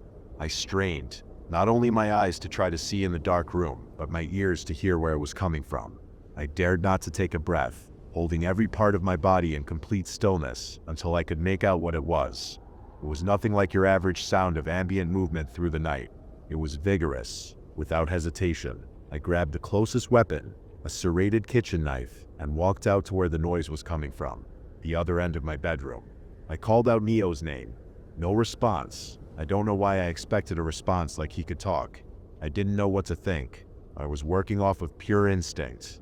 I walked out of the bathroom and saw a figure, a shadowy silhouette with its back facing me. It was shaking like Neo when he had the seizure.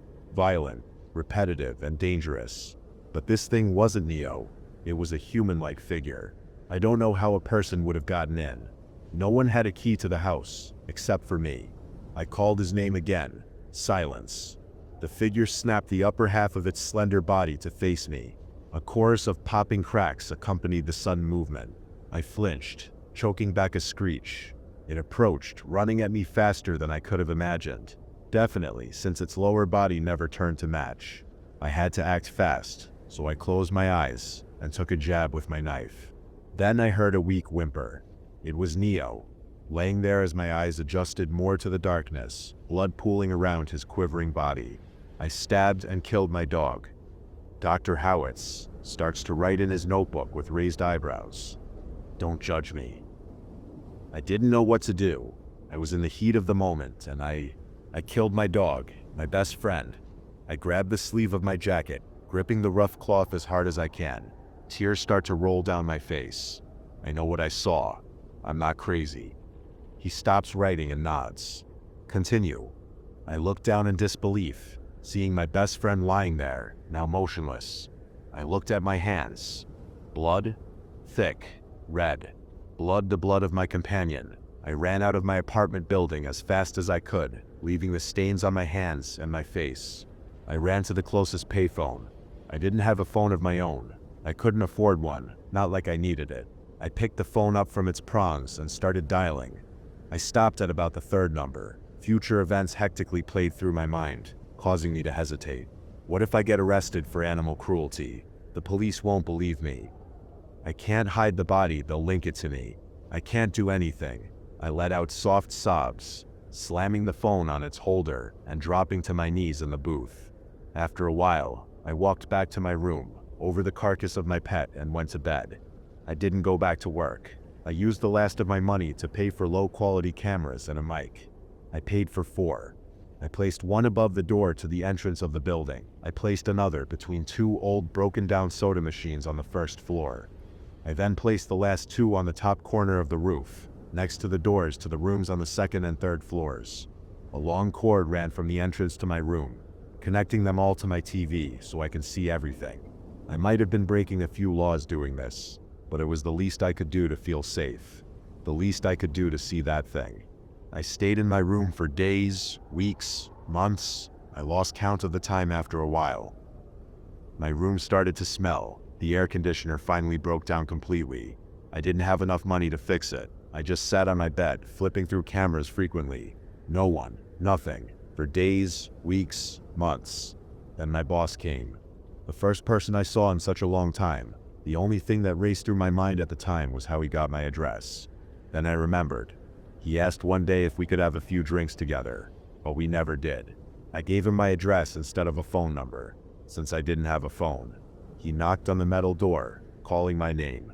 I jumped out of my bed and ran to my door, ready to go down and open it for him. Desperation for some sort of human connection clouded my mind. I put my hand on the door and stopped. I thought back to that last day I went to work, how disturbed I was, and how he didn't care. He never cared about me. He just wants me back at work. I stormed back to my bed and screamed like a lunatic. I yelled that I'll never leave my room. I'll never let him see what I did. He left after minutes passed without me answering the door. A little more time passed before I started to yell at myself for how I acted. It was the isolation that made me freak out. That was my excuse. I worked as a cashier. I saw about 10 people daily, talked to about 10 people daily. Anybody would lose their mind if they sat for months in a room by themselves. I'm not crazy, it's just loneliness. I told myself to go outside. I walked to the bathroom and looked in the mirror. I was a disheveled mess. I couldn't have been gone as long as I'd been saying. There was stubble on my face. My eyes were bloodshot. It burned to turn the lights on. My hair was unkempt. It looked terrible, but I wasn't trying to present myself to people. I just wanted to leave my room. I exited the bathroom and headed out before I caught the smell again, reminding why I was doing this, why I was sitting in this room by myself. It was because of what I did to Neo. It was because of the alien. I realized I could never leave my room, not after what I did. This was my only safe space from everything. I sat back on my bed scrolling through camera views again. More days pass. I didn't eat. I ran out of food a couple days before. The rumbling of my stomach echoed through my ears, but I tried my best to ignore it. I scrolled, flipped, flicked. Then I saw it. Not the creature, but the police and my landlady. She walked to the door, pointing to the cameras, pulling out a key ring, and opening the metal door. I frightfully scrolled to camera 2. They passed the soda machines. Camera 3. They climbed up the stairs. Camera 4. They were at my door. How did they figure out? Were they listening to me? How? My mind raced as I heard the wiggling of the doorknob after a key was inserted. In one motion, the place I found safety in was torn away as I had my first human interaction in weeks. The cops looked in silence as they scanned my messy room. They spotted Neo's corpse. They spotted me. They grabbed me and took me in. I'm not crazy. That's Sips what happened. There was a creature loneliness took over my mind. I Sips not crazy. He sets getting worse by the second. Another doctor walks to the observation room. The subject just keeps repeating nonsense. He truly believes he saw some creature. They're giving us one more shot to snap him out of this state. Doctor, Howard says, looking through multiple files. I got to say, I admire his persistence, but we need to get him to realize the truth.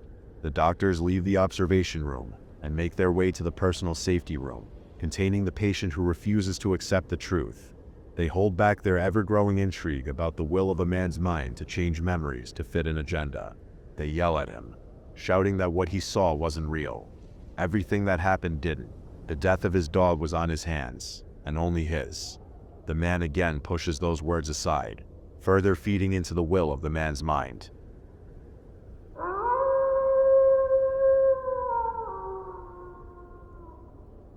I always thought it was so fucking stupid that a bunch of idiots believed in things like God or any religion or the afterlife. Ghosts. Give me a break. You'd have to be delusional to think that when we die, we shit our little spirits out, and they either go to hell, go to heaven, get stuck on earth, or gets recycled. What a bunch of horse shit. But then in my 33rd year of life, off this crummy planet, things kinda changed. Not that I believed in all that ghost shit all of a sudden, but I went out searching for it anyways. Something about losing my family to a monster must have knocked some screws loose around in my head. I wasn't even sure how to process it. See, I still lived with my parents and my siblings and my grandpa. Most of the time I spent my life on the internet, and I guess my parents just accepted that and let it be. I was a big gamer, especially classic gaming, like Super Smash Bros. Melee, Mario 64 hacks, and replaying Golden Sun over and over again, every day. And then on one of those days, those couple times a year when I left my room and showered and went outside to go to Smash Tournament, some sick fuck goes to my house. Well, he did some unthinkable shit. My mom, my dad, my brother and my sisters, and grandpa all got it. I discovered them. You know, I came home late. The tournament was over, but it was a county over. I took the bus there, but at night I had to bribe another player with fast food and gas money just to get a ride back. Bastard took his sweet time deciding what shithole to order from, and then took twice as long to order, but I guess the bastard might have saved my life. I don't know, maybe if he hadn't I could have done something. When I got home all the lights were all out. Not so weird, except at least the windows from some of the rooms should be glowing behind the windows of our notorious night owl family. The door was unlocked, and when I walked through I slipped on something and fell smack on my head as I tried getting up, still slipping and trying to catch myself. I became dizzy, I couldn't hold myself up, and fell back again. I groaned for help and then I heard someone say something like, "Oh well." Then all was quiet. Like maybe I imagined I heard something. Then there was a loud bang and I nearly shit myself. The floor was so wet and sticky and it seeped into my jeans and my shirt on my hands. God, it was too cold by then, except for certain patches here and there that were uncomfortably warm. I guess you could probably guess what it was. And when I somehow managed to stand on my own 2 feet, I turned on the light and I saw them, and in the middle of their bodies, in a chair was a man I didn't recognize, with a smoking shotgun leaning against his inner thigh and a hole in the back of his head, and all of the missing part of him splattered against the wall behind him. I don't really remember much after that. My therapist said I repressed the memories, and I think most people would think I should be thankful for that, except that that one snapshot of the only people I would ever call close to me, the only people in the world who loved me, unrecognizable, and in so many different spongy, bloody piles, was worth 1,000 years of torment. The cops came, of course. Did nothing. Figured out nothing. Couldn't even tell me who fucking did it. A John fucking Doe tortured and murdered him. And I had no idea why. Got Grandpa's money, though. No one else to pass it down to. I moved into a cheap-ass apartment, and that's where I've been the last 3 months. Don't need a job right now, at least. While I mourn the loss, at least I think I'm mourning. But to be honest, I feel more like a robot than I did before the incident. I've become obsessed, really.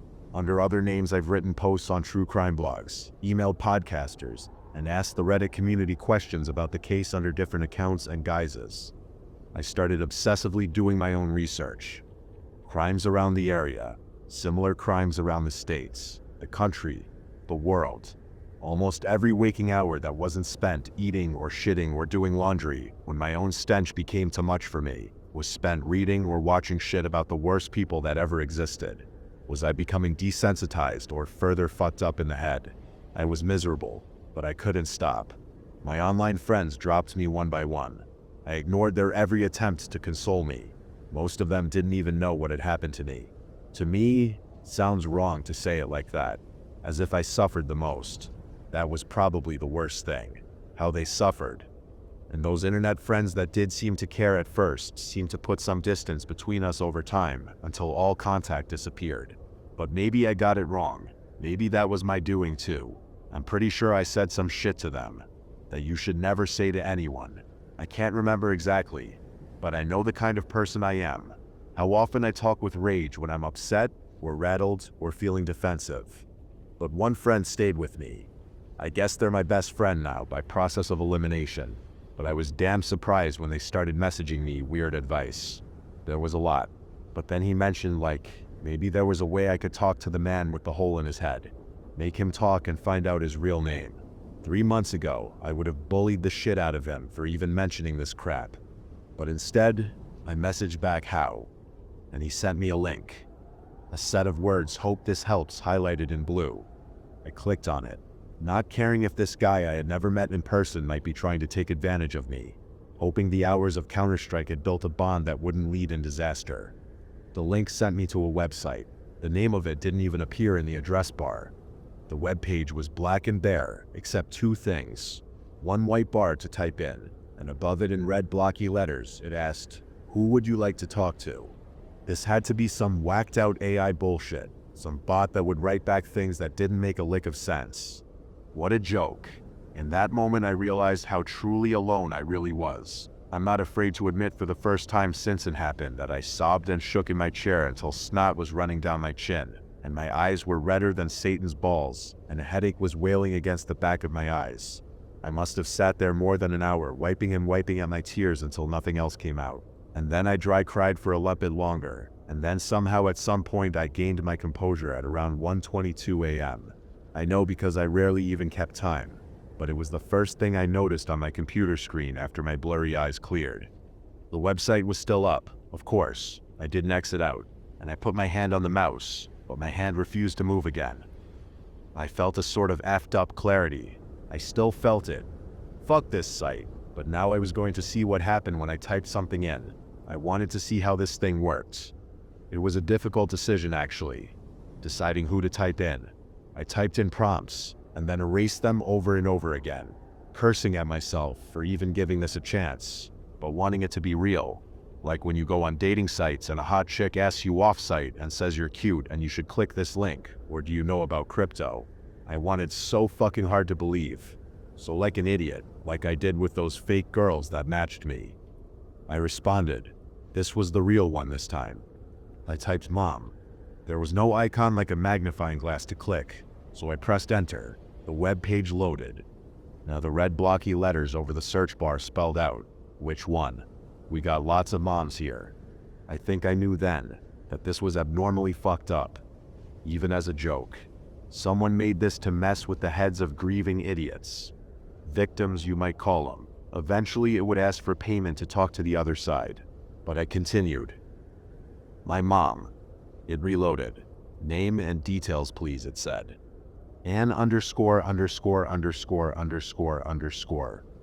Life of Jack ________________________________________________________________________________________________________________ murdered by unknown assailant alongside her family. Except me. She was missing her eyes when they found her. At least that's the one thing that stood out. There wasn't a lot else to differentiate her from the others. Assumed the eyes were part of the sludge in the blender in the kitchen alongside other missing pieces of other family members. Police report assumes she died last. I think it's probably... Was that too much information? Whoever was behind the site, I wanted to make sure they understood what they were dealing with. Whether it got them off, or made them reconsider their life choices. And if it was a bot, well, by the nature of the site, it was probably learning some of the darkest, saddest shit anyways. A little more wouldn't hurt, right? And what I said was true. I was not prepared for what would happen next. I pressed enter. The new page loaded. The screen was still bare black except for the red blocky letters spelling out everything I wrote and a video beneath it. It was just a small square. The picture was extremely grainy, like a 90s video camera recording in the dark. I could make out a shape, from the top of the head to just below the shoulders. In my headphones, I could hear choked speech. I remember feeling cold, so cold my teeth chattered and I shivered. It went away, I think. I became focused on the choked breathing. It became a whimper and words that I couldn't make out. Like its mouth, my supposed dead mother's mouth, was speaking, wet with blood and saliva, trying to hold down vomit. I reeled backwards in my seat and fell over, and yanking my headphones out of the jack. The speakers from my computer were set to a much louder volume. The woman started wailing. I screamed. I told it to shut the fuck up. Shut up. Leave me alone. Instinctively, I wanted to fly out of the room, into the streets, anywhere but here. This was the sound of death, the Grim Reaper when he comes for you. It was so loud that I was totally confused. I didn't know what to do. My next idea was to smash it all. The computer, the monitor, everything. And then I remembered. It was just a site. It was like getting caught watching porn. If you acted cool, you could probably get away with it. But you freak out, you're stunned, it's over. But there was an X at the corner of the site. I grabbed the mouse to click out of the site. But just before I did, the wailing stopped. It was only a matter of a second or two. But the head in the video moved. Stringy hair moving out of the way, revealing 2 empty eye sockets, or just darker shadows where the eyes should be. After all, it was just AI. Stared up at me. It took my prompts and made a sick video out of it, but in that moment, it felt way too real. The figure said something in a voice I did recognize, or I thought I recognized. It sounded like her. I didn't sit know what her death wail would sound like, you sit know, but I knew this voice, with a softer tone, different. but close enough to the real her. It said, "Son, don't sit." But it was too late. Like walking in on the gunshot, I clicked X and the site disappeared. I clutched my chest, felt the beating of my heart flying off the rails. I thought I might have a heart attack. I set my chair upright and sat in it, out of breath and wheezing. And then I threw up all over my desk, my monitor, everything except the PC unit itself. I couldn't even find it in myself to clean it all up. I sat there limply, puke resting on my chin. It was like all the energy in my body had been siphoned. My eyes fluttered, and then I knocked the fuck out. When I woke up, it was 10 a.m. the next day. I felt exhausted. I remembered having nightmares, but I had no memory of what they were about. I could guess, but the details were left in the fog. I left my room, ignoring the mess in front of me, stripped my clothes off, and took a shower. I would say it was the first day of the rest of my miserable, pathetic life. But I'll be honest, I think the first day was likely the day I was born.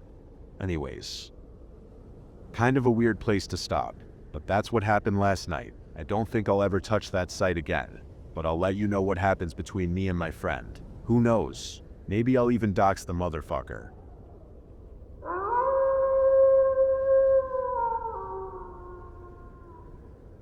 When I was a kid, our neighborhood had a house that we all referred to as simply the Candy Lady. I think this is a common occurrence in many neighborhoods, though I may be wrong. Living nearby the bus stop made it a prime choice for her business. What was her business, you may ask? Well, she sold candy. Loads of kids in the area would knock on her door and buy various sweets from her. She was always stocked up. A lot of the parents didn't know about it, but the ones who did thought it was weird, my parents included. They forbade me from going there. Of course, that was hard to enforce with her living so close to the bus stop and all. I digress. Something just seemed off about this woman. More than the fact that she sold candy to children, she always had a sour expression. It didn't even seem like she enjoyed what she did. And why did she do it? That was the question in the back of many young minds.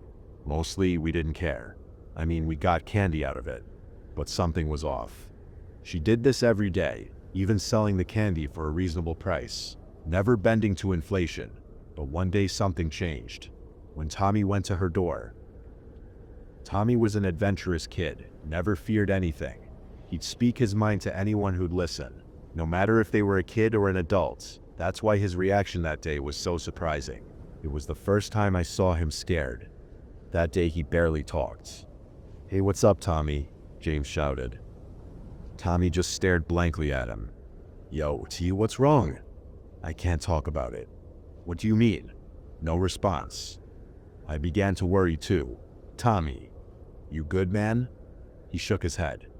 A sullen look remained on his face over the years, and it didn't seem like he'd ever recover. What changed?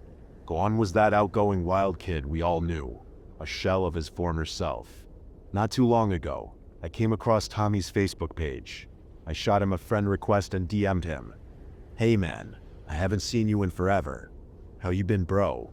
We should get lunch or something sometime." I typed. Really, I was curious. I wanted to ask him about that day. To my surprise, he replied, even more surprising, he agreed to get lunch, replying with a simple sure. We set up a time and place. I was excited. I know it's an odd thing to get excited over, but I was just dying to know what happened that so drastically altered his personality. The day arrived. We met up at the local taco shop as planned. I sat down in the booth across from him, shaking his hand. "Hey man, good to see you again." "Yeah, you too. What you up to these days?" "Oh, just working." "Yeah, man, I hear that." "Say, when's the last time we hung out?" "I'm not sure." "Yeah, me neither. It's been a while though. Feels like not that long ago we were kids. Now look at us." "Yeah. Anyways. Oh, that reminds me. You remember that weird candy lady on our street? I just thought about that. Wonder what she's up to now." Tommy stared blankly. He sighed. "Is that why you brought me here? To talk about the candy lady?" "Nah, man, what?" I chuckled nervously. "Just wanted to catch up with an old friend." "Why do you lie?" I choked on my water. "What? What do you mean?" "I know why you did this. Just be honest." "All right, fine, you got me. Yeah, I'm curious. A lot of people are. What happened that day, man? He sighed, staring into his tray of tacos. All right, here it goes. I leaned forward, anticipating what he would say next. That day I went to her door after school just like always, but this time she invited me in her house. What? No way. She did? Just be quiet and listen. I nodded. She invited me inside. Of course, I obliged. On the inside, it was a normal house for the most part. It was clear she lived alone. She walked me through the kitchen to the other rooms. That's when I saw the birds. At least 20 cages filled with various birds. Sure, that was odd, but that was nothing compared to when she took me down to the basement. My heart rate sped up. She led me down there, and it was dark and smelled rank. Kind of like a barn, that type of smell. Then I heard squawking. Oh God. I can still hear that awful squawking. I stopped halfway down the staircase. What's down there? I asked. My children. I'd love you to meet them. They need a new friend, she said. I hesitated, but I followed her. It was hard to see at first, but she turned on a dim light. The squawking only got worse from there. What I saw in front of me were two children, but their mouths and noses were elongated, forming beaks. Their eyes were black and beady, and their arms formed a fleshy triangle resembling wings. Unnaturally long fingers and toes protruded from their arms and legs, with sharp fingernails at least 5 inches long. Come on, don't be shy, she said. The kids were chained up like dogs. They even had a food and a water bowl. They squawked louder and louder. I covered my eyes and ears. Come on, she pleaded. Play with them. My jaw dropped. I began to sweat. I took off and ran back up those stairs. I looked back to see the candy lady standing there. That usual sour look returned to her face. What the fuck? I said. You're joking, right? I felt sick. I hoped he was joking, but why would he be? That'd be a pretty elaborate joke to go on that long. And to what? Only tell me? It didn't add up. I wish after that, I decided not to be brave anymore. Look where it got me. I never told anyone. I mean, it's cliche, but who's gonna believe me? I know you probably don't believe me either. It's fine, it was so long ago. Those days are past me now, hopefully.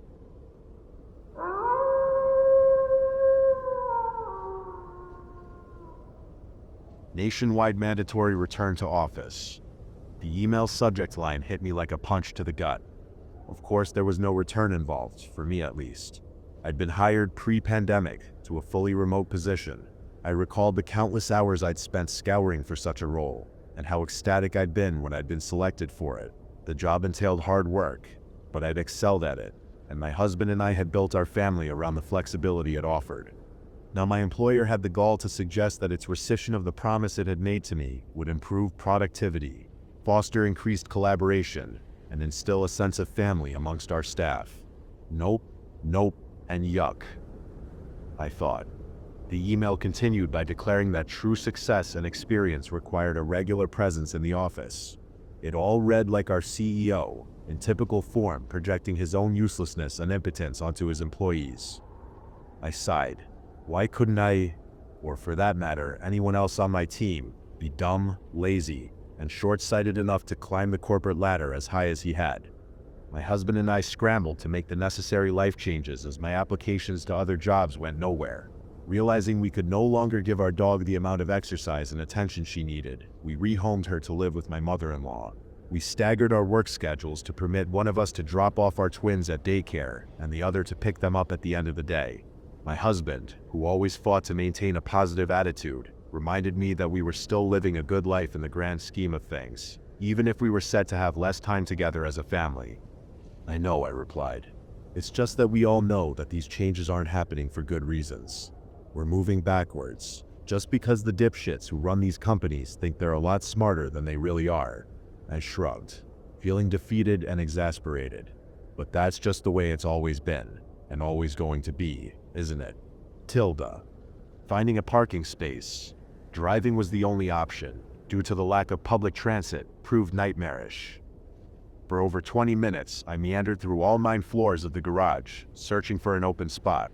Finally, I wedged my car into the only gap I could find, which lay between a support column and a truck left sloppily over the line by its driver, and escaped my vehicle by crawling out of the back seat. As I hurried down a staircase and towards the main building, I wondered how anyone who arrived after me would be able to park. I was there relatively early, after all, and I hadn't seen any other available spaces. Passing underneath the giant Abernathy Industries emblem, I entered the main lobby, where a young woman in azure jacket and skirt suit waved to me. "You must be Cora," she said before introducing herself as Monica. "I stum with HR, and I'll be showing you the way to your office." "Nice to meet you, Monica," I said.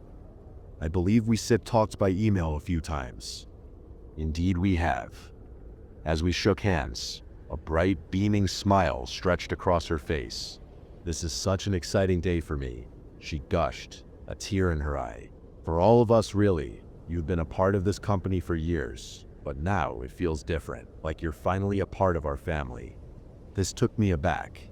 Naturally, I did not see, and had no desire to ever see, the people I put up with to pay my mortgage as brothers or sisters, or second cousins twice removed, for that matter. So how do I find my office?" I asked, eager to change the subject.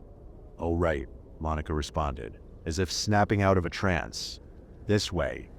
As she led me to the building's main elevator, we passed a set of closed double doors labeled auditorium. "We do big events in there too," Monica explained.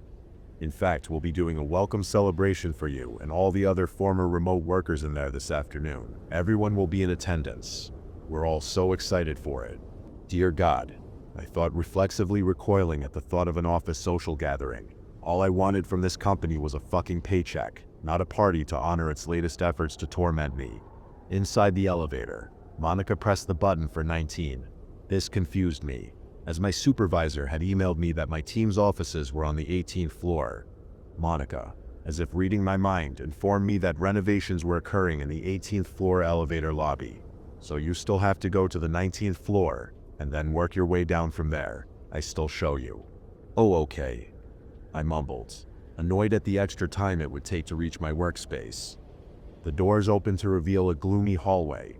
Half the overhead lights seemed to be broken, and the other half flickered sporadically over a narrow patch of marble floor, surrounded by a sea of carpet patterned in sickly shades of brown, gray, and dark green. "Accounting is that way," said Monica, motioning to the right, "and HR, including my office, is straight ahead. But for now, follow me this way through sales." At this, Monica abruptly scurried into the darkness. I called out for her to slow down, but she ignored me. Seeing no other option, I doubled my speed to keep up with her. We passed offices, cubicles, a rundown kitchen, and copy machines. I became disoriented as Monica turned sharply to the left, then to the left again at the next intersection, then right, then left once more. As Monica took me past a corner office, I peeked through the window of its closed door. Inside, I glimpsed a well-dressed figure sitting behind a desk. He was frozen in place as if deep in thought, and, bizarrely, his face seemed to have no features at all. No eyes, no nose, no mouth. Just smooth skin bereft of any other qualities. That can't be right, I thought to myself, as I continued to hurry after Monica. Surely the window was made of frosted glass, or my eyes were playing tricks on me in the low light.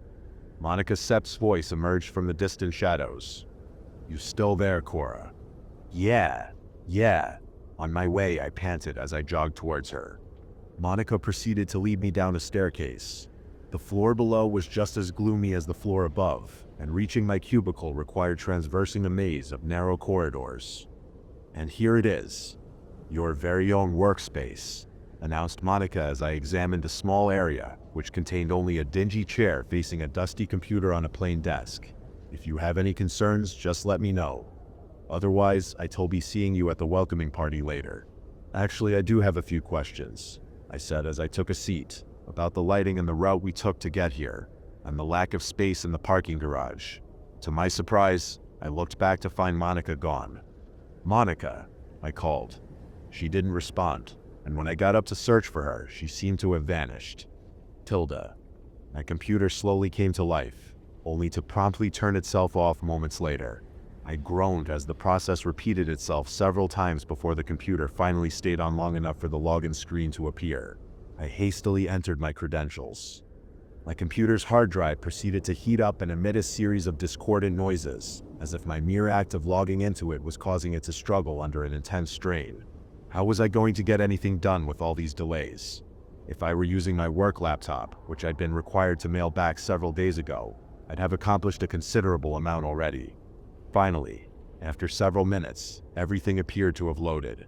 I opened 2 spreadsheets and was about to start working when an unfamiliar voice startled me. "Cora, so good to see you."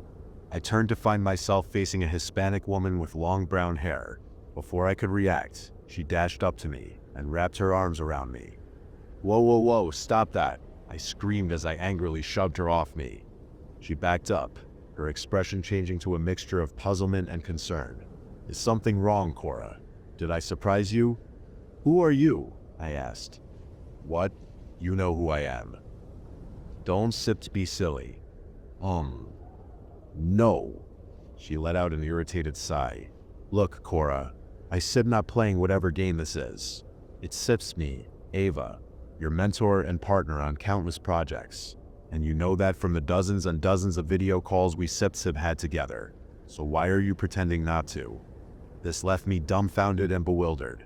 The person she was describing, the Ava I'd worked with for years, simply wasn't the woman standing at the entrance of my cubicle. That Ava, the correct one, was black for starters, had a totally different voice, and was not the kind of person to surprise me with an unsolicited hug. When I didn't respond, I didn't know how to after all, Fake Ava chimed in. "It's probably just the lights. They sure keep it dim around here, don't they? But you'll get used to it. When management first removed most of the lights, it upset me. But I adjusted, and it stopped bothering me after a while."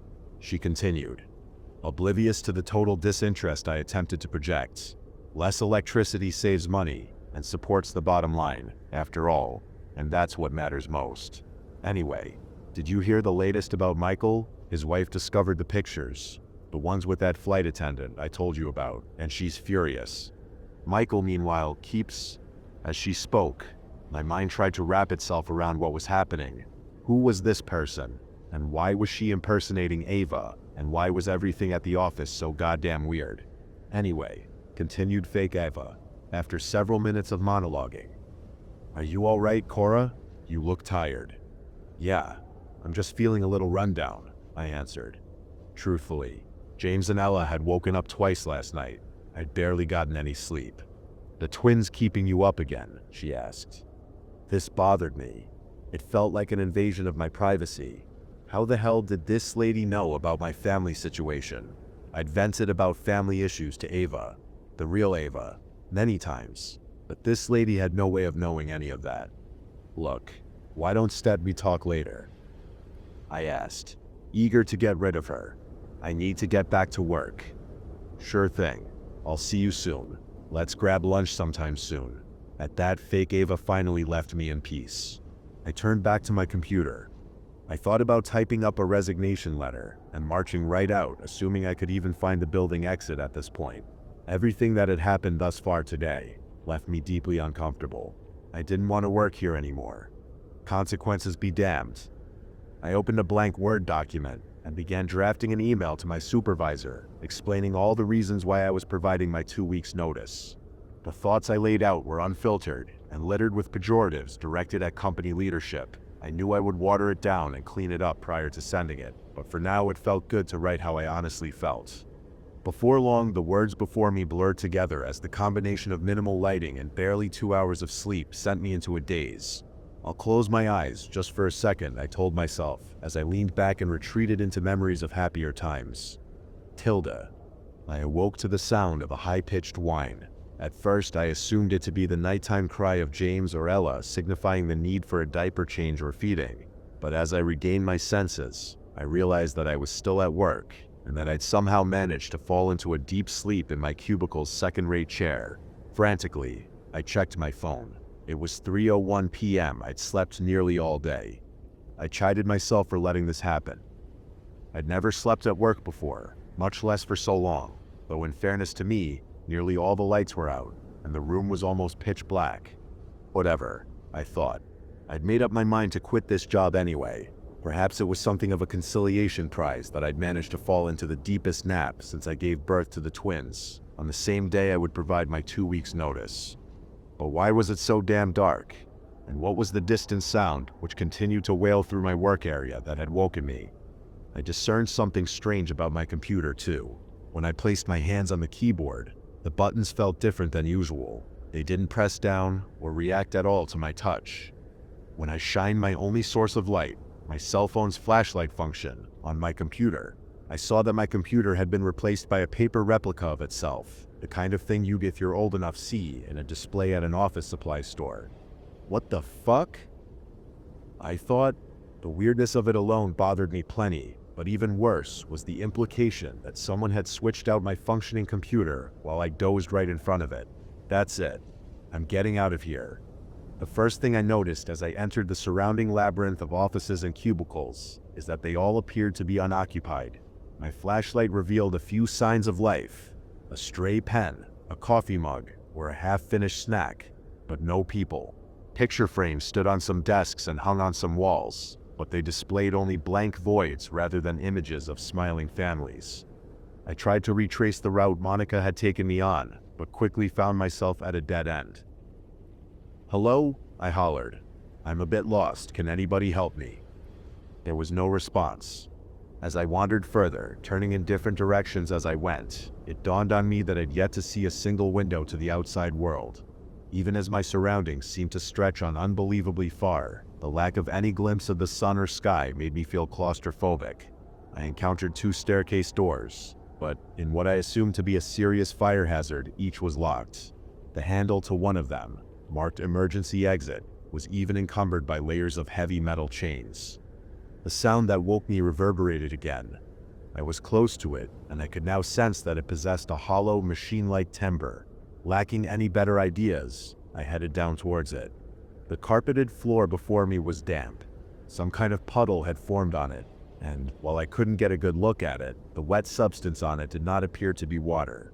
Rather, it had a murky, greenish quality to it. Using my flashlight, I traced the liquid to its source, which appeared to be an air vent that's steadily dripping a small stream of it onto the ground below. I hopped over puddle, landing near the closed door to the room that appeared to be the source of the sound. When I opened the door, the blinding light inside forced me to shut my eyes. As my vision slowly adjusted, I realized that the sound simply originated from the standard copy machine housed in this room, which appeared to be in the midst of a large printing job. Examining it more closely, I realized that it seemed to be stuck in a peculiar loop. Each page in a large ream of paper entered it on one side, went through the machine, and exited without a single marking on it.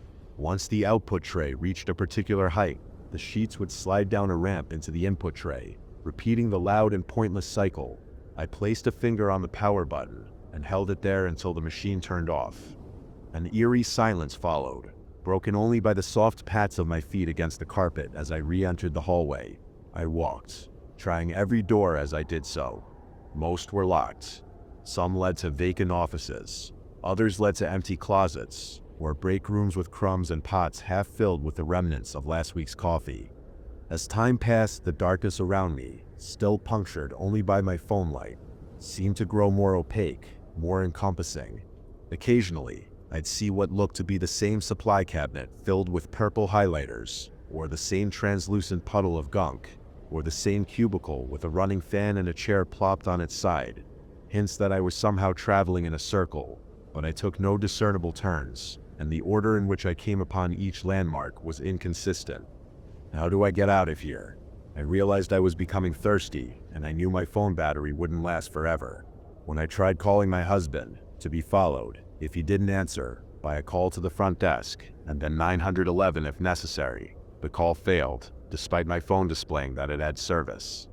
Distant sounds drew my attention. At first, they resembled high-pitched giggles, but as I approached, they erupted into the buoyant laughter of a crowd. How anyone could feel compelled to express any feeling of joy in this hellhole perplexed me, but I attempted to track down the source all the same. If I just follow the laughter, I'll find someone who can lead me out, I told myself. But deep down, what I wanted most was the simple reassurance that I wasn't stuck here all alone. I ran down hallways. I climbed over cubicle walls. I yanked at stuck doorknobs and stormed from one side of a sticky, dingy kitchen to the exit on the other side. Finally, I found myself in a narrow corridor. At the opposite end, an overhead light blared over an open rectangular space. At least a dozen figures stood in it, but my eyes, having long ago adjusted to the dark, couldn't make out any distinguishing features on them. They just stood there, facing me. Then, all at once, they were gone. Their laughter faded too, leaving behind only the same sterile silence that had haunted me for so long. Had they run away or gone somewhere else? I chased after them, calling out for help. I found myself in exactly the place I was looking for, an elevator lobby. Contrary to Monica's warning, I see no evidence of renovations. The people assembled here must have just gone downstairs. I didn't ask myself what they were doing standing here and bellowing for so long. I didn't need to know that. I just needed to get the hell out, something I finally had a way to do. Nervously, I held out my hand and prayed that the down button. I held my breath as the floor display slowly reached my level. 12, 13, 14, 15, 16. The doors then opened to reveal a clean, well-lit elevator cab. I rushed inside, hit the lobby button, and watched with relief as the doors closed and the elevator began its descent. I tapped my sweaty fingers impatiently against the wall as the floor steadily ticked down. Finally, Ed appeared, and the doors opened to the main lobby. Only one thing stood between me and the exit: a pale woman with curly red hair, the first person I stepped seen in ages, whose face lit up upon seeing me exit the elevator. "Girl, what took you so long?" she hollered in a nauseatingly excited voice. "You almost missed it. Come on." I sped past her, my gaze focused on the way out. She moved rapidly, her firm hand grabbing me around the wrist before I could react. I attempted to fling her off, but with surprising force, she easily held me in place. "Cora, the party sets that way," she said, gesturing towards the auditorium with a hand that wasn't set restraining me. "I know how much you want to get home and see the twins, but you have to at least make an appearance." "Let me go," I cried. She adopted a deadpan expression. "Cora, we said you're not doing that. First you pretend not to know me. Next you zone out the whole time I said I'm filling you in about Michael. And now you try to skip your own welcome back party. You and me were like sisters, Cora. What happened to you?" My jaw dropped. Was this person also pretending to be Ava? I tried to pull away from her again, only for the second fake Ava to whirl around, restrain me, and with remarkable strength, pull me towards the auditorium. I kept trying to fight her, to pull her off of me, but all succeeded in doing was exhausting myself even further. Some of what followed passed in a blur. I recall Ava, or whatever she was, dragging me past row after row of empty seats, across countless small puddles of rancid goo, and onto a stage covered in banners, streams, and balloons. An unnatural warmth drifting down from the air above, and the sense that I was being watched by something hostile and utterly evil. I remember spotting a loose balloon and watching it as it floated ever so slowly, up and above the auditorium stage. With a loud pop, it burst upon making contact with a sight that still horrifies me to this day. An amalgam of body parts stretched across the ceiling, a soup of limbs, torsos, lips, ears, and more than anything, faces. So many faces, all floating in an inverted pool, a hazy green substance occasionally dripping from their pained open mouths onto the floor below. A plethora of voices, one of which I recognized as Monica Sips, began speaking. "Welcome home. We are happy to have you here with us. We been waiting for you for so long. I knew you to make it." I felt paralyzed. For a moment, I stood there, speechless and stunned, as the faces, male and female, black and white, young and old, oozed into a new form held together by flabby patches of skin and bent tendons. They combined into a gigantic, monstrous face, with an open, hungry mouth lined by hundreds of lips, filled with teeth composed of thousands of teeth. Out of its mouth slithered a long, slimy organ. It unfurled as it dropped, landing before me with a wet plop. It was a tongue, stitched together from the tongues and various other organs that had once belonged to the marketers, janitors, supervisors, accountants, and secretaries of my company. My captor pushed me closer to it, For a moment, I thought about giving up, about letting the sticky ligament wrap around me and pull me upwards into the gaping mouth. I wondered what it would be like to be digested by that thing, to become a part of it, to become one with everyone else. I imagined it swallowing up my anxieties, my student debt, and my bouts of insomnia, and replacing them with bottomless sleep. The mouth above me emanated several words in a deep, slurred voice, but I wasn't paying attention to it. I knew I had to fight. Not just for myself, but also for the twins, my husband, and the life I wanted to live. James and Ella are counting on me, I told myself, as I mustered the kind of strength that courses through an animal protecting its young. It caught fake Ava off guard. At first, she managed to keep her grip on me, but the pain from the way I scratched and dug my nails into her arm eventually wore her down. With all my might, I pried her off of me, and, without wasting a moment, took the opportunity to run. I remember screaming, loud, even deafening, screaming from above, as if every face that made up that creature was shrieking its disapproval. But I didn't look up, nor did I glance back to see if fake Ava was following me. No, all I did was run. I sprinted across the auditorium, through the main lobby, and out the front door. I kept going for as long as I could, until my feet were blistered and my body could take me no further. I didn't care about my car, which to this day I assume remains where I veefed it between the support column and the truck. I just cared about putting as much distance as possible between me and my employer, Tilda. I still have nightmares about what I saw. More than anything, what frightens me is the knowledge that it's still out there and that it's still hungry. There was a strange email on my computer the next morning. It was from Monica, and it stated that my resignation email had been accepted. It struck me as weird, as I'd never finished writing, much less sent, that email. But I had no reason to pick a fight about it. Monica promised a good severance after all, and even added that I wouldn't have to do anything more to collect it. No paperwork, no projects to finish up. It would be a clean break. Best wishes to you and your family, she wrote at the end of the message. This made me uncomfortable, though it took me a moment to realize why. Then it dawned on me. It was what the face on the ceiling, had said to me just as I made my move to escape. The words I have tried so very, very hard to block out of my mind ever since. Join us, Cora. Come, become a part of our family.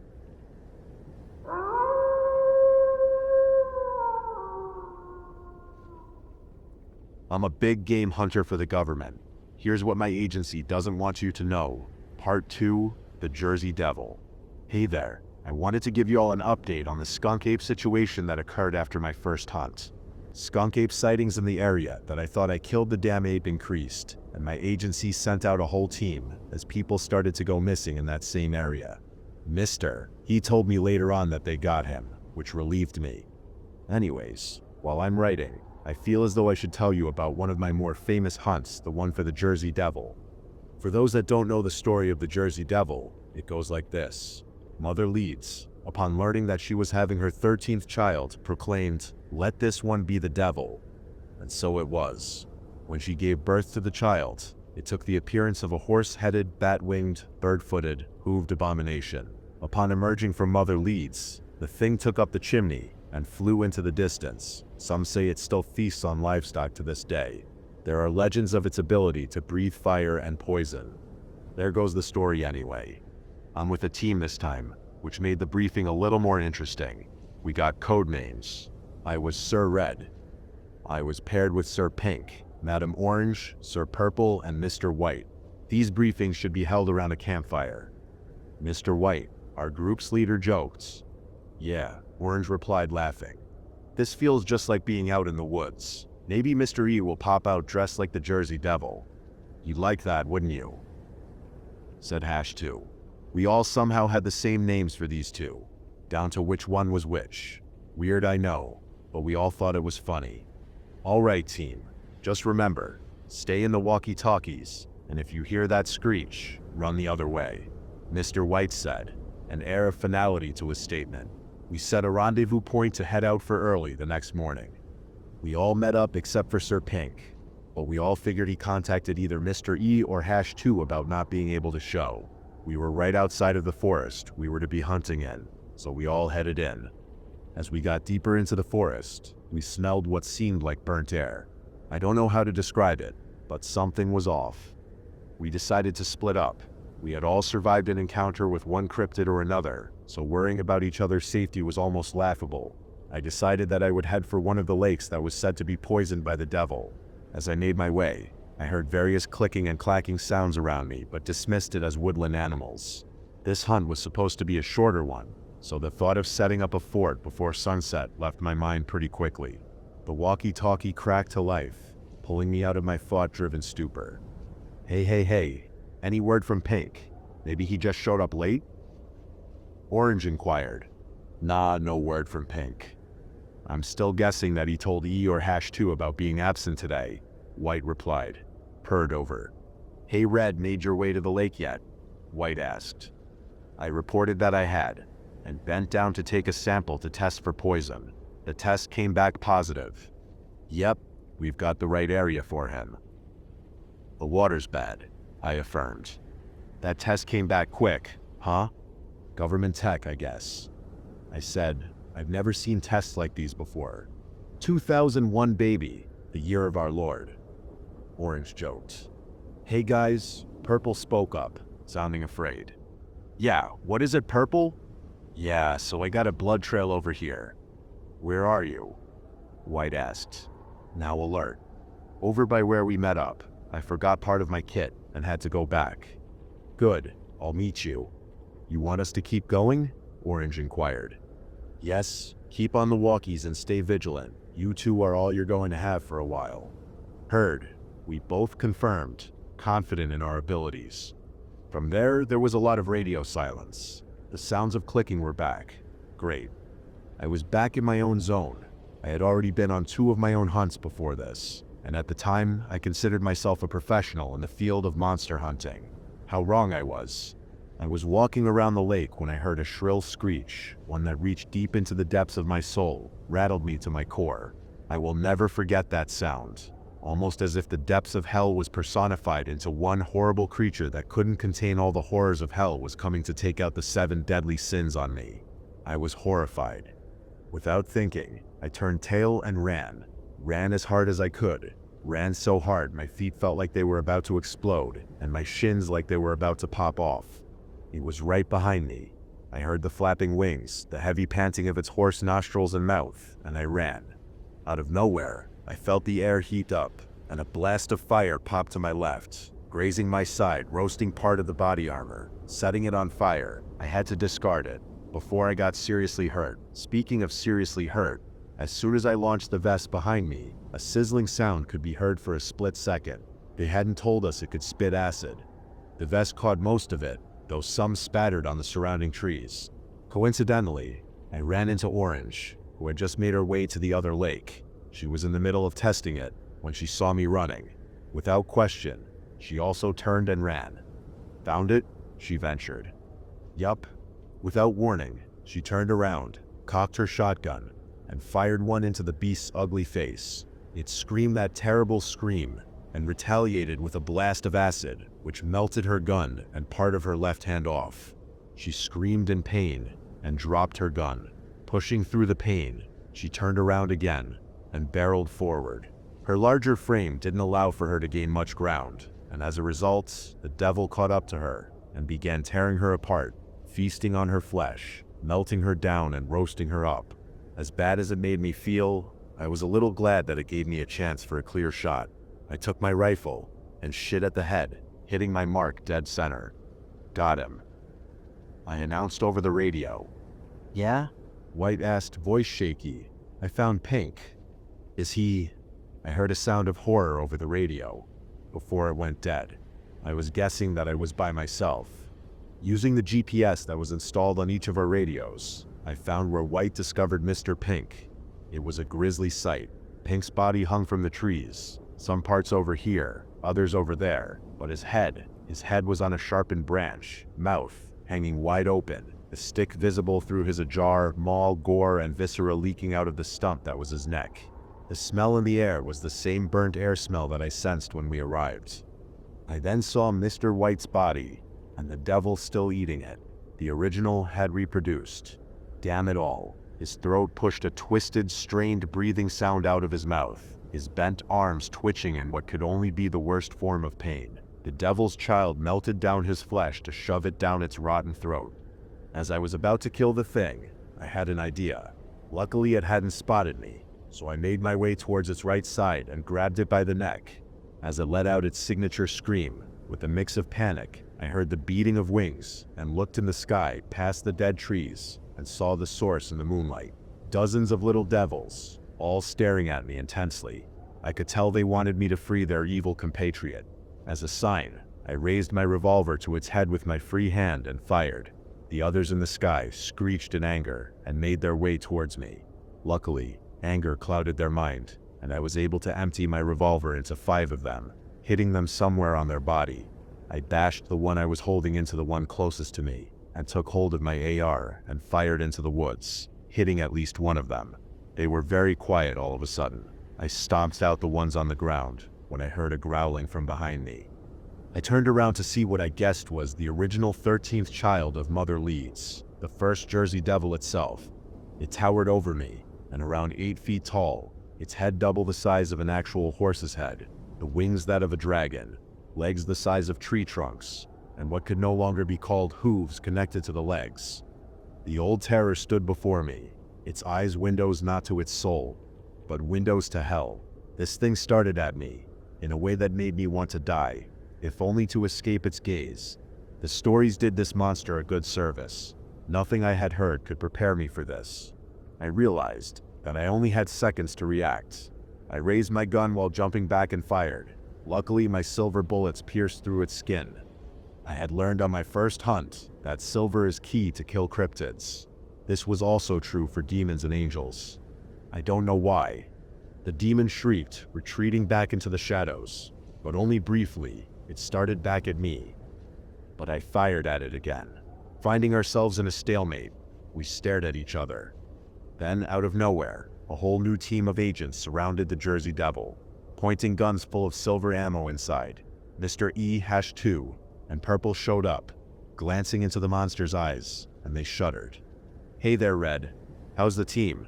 Mr. E inquired, smiling. "All dead, sir, except for me, and apparently Purple," I stated. "Yes, he called for help, and gave us crucial information about the Jersey Devil having reproduced. We have a whole bunch of teams out here. If you'd like, Red, you can be on the team looking for the nest." "I'd like that very much, sir." I confirmed. I had grown to hate these cryptids. They hide in the shadows and kill around 5,000 people each year, monsters. Later on, we found and squashed the nest and cleared out the woods. Later studies of the bodies showed that most of the offspring of the original Jersey Devil were not capable of reproducing. Most of them. We are sure that we got most of them, as I was told that almost the whole agency was mobilized, even some of the suits. Later on, we told the public that we were looking for a possible group of dangerous prison escapees who were very dangerous and very close to some towns. That's my story of the hunt for the Jersey Devil. Hope you enjoyed it.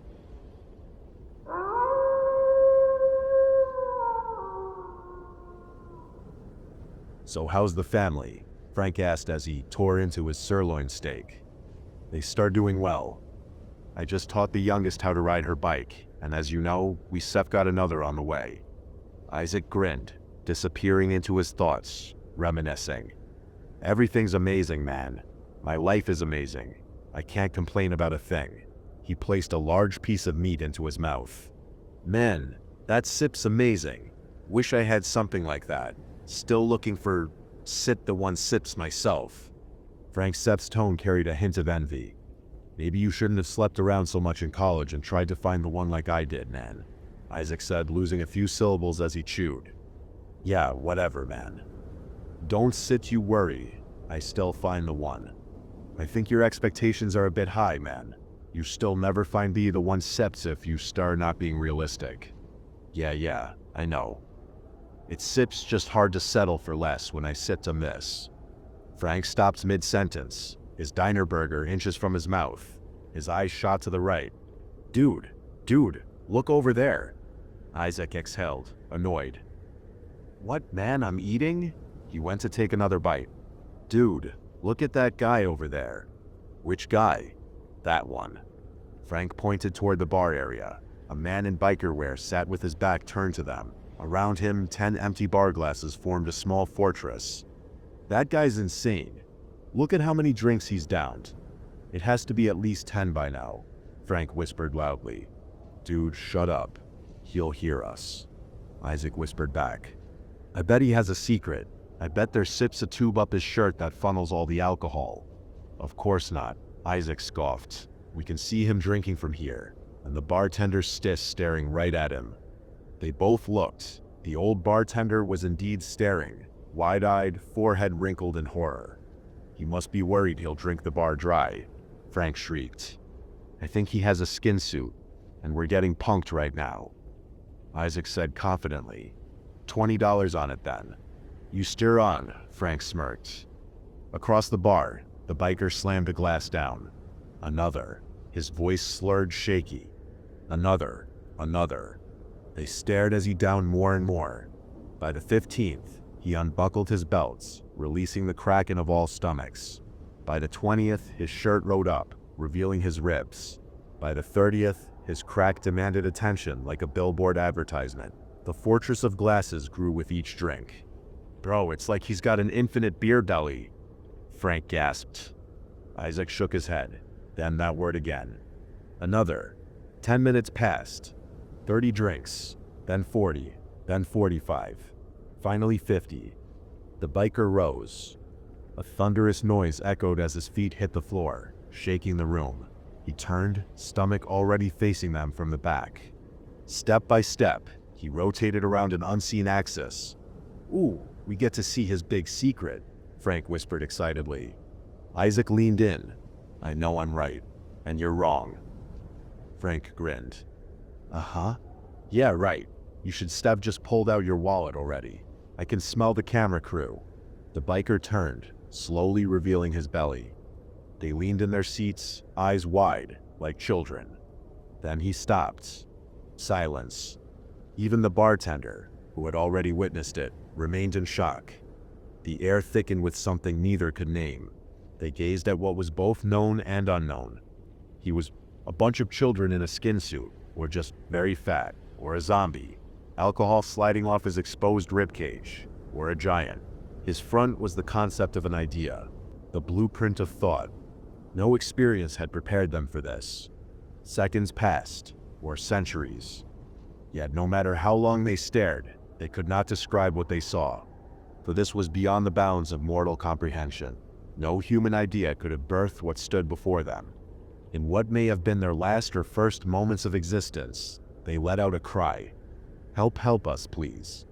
These cries may or may not have left their mouths, for cries are nothing in the face of everything. Frank and Isaac had become ensnared by their lack of understanding. Trained by rationality all their lives, they could not comprehend the irrationality before them. Maybe their brains exploded out of shock, or maybe their minds were wiped, or maybe they were erased from memory. None will satisfy the corrosive curiosity that seeks answers to the unanswerable. We live questioning everything. We build and build and build. When one building falls, we build another. We have conquered the elements, nature and danger itself. We have surpassed all others, nearing something greater, something close to God. Yet for all our strength, we remain helpless when faced with our curiosity. There are answers greater than us, answers that shatter our mortal understanding. Yet we chase them. There are answers we dismiss, cliches, overused ideas, destroyed by time and human constructs. But no answer satisfies curiosity, and no danger halts its drive. But sure, Frank died, Isaac died, the biker died. Maybe their food was laced. Maybe heart attacks took them all. Maybe a sinkhole swallowed them whole. Maybe they simply lost the will to exist. But regardless, they stir gone. Did you enjoy learning that? Do you feel their loss?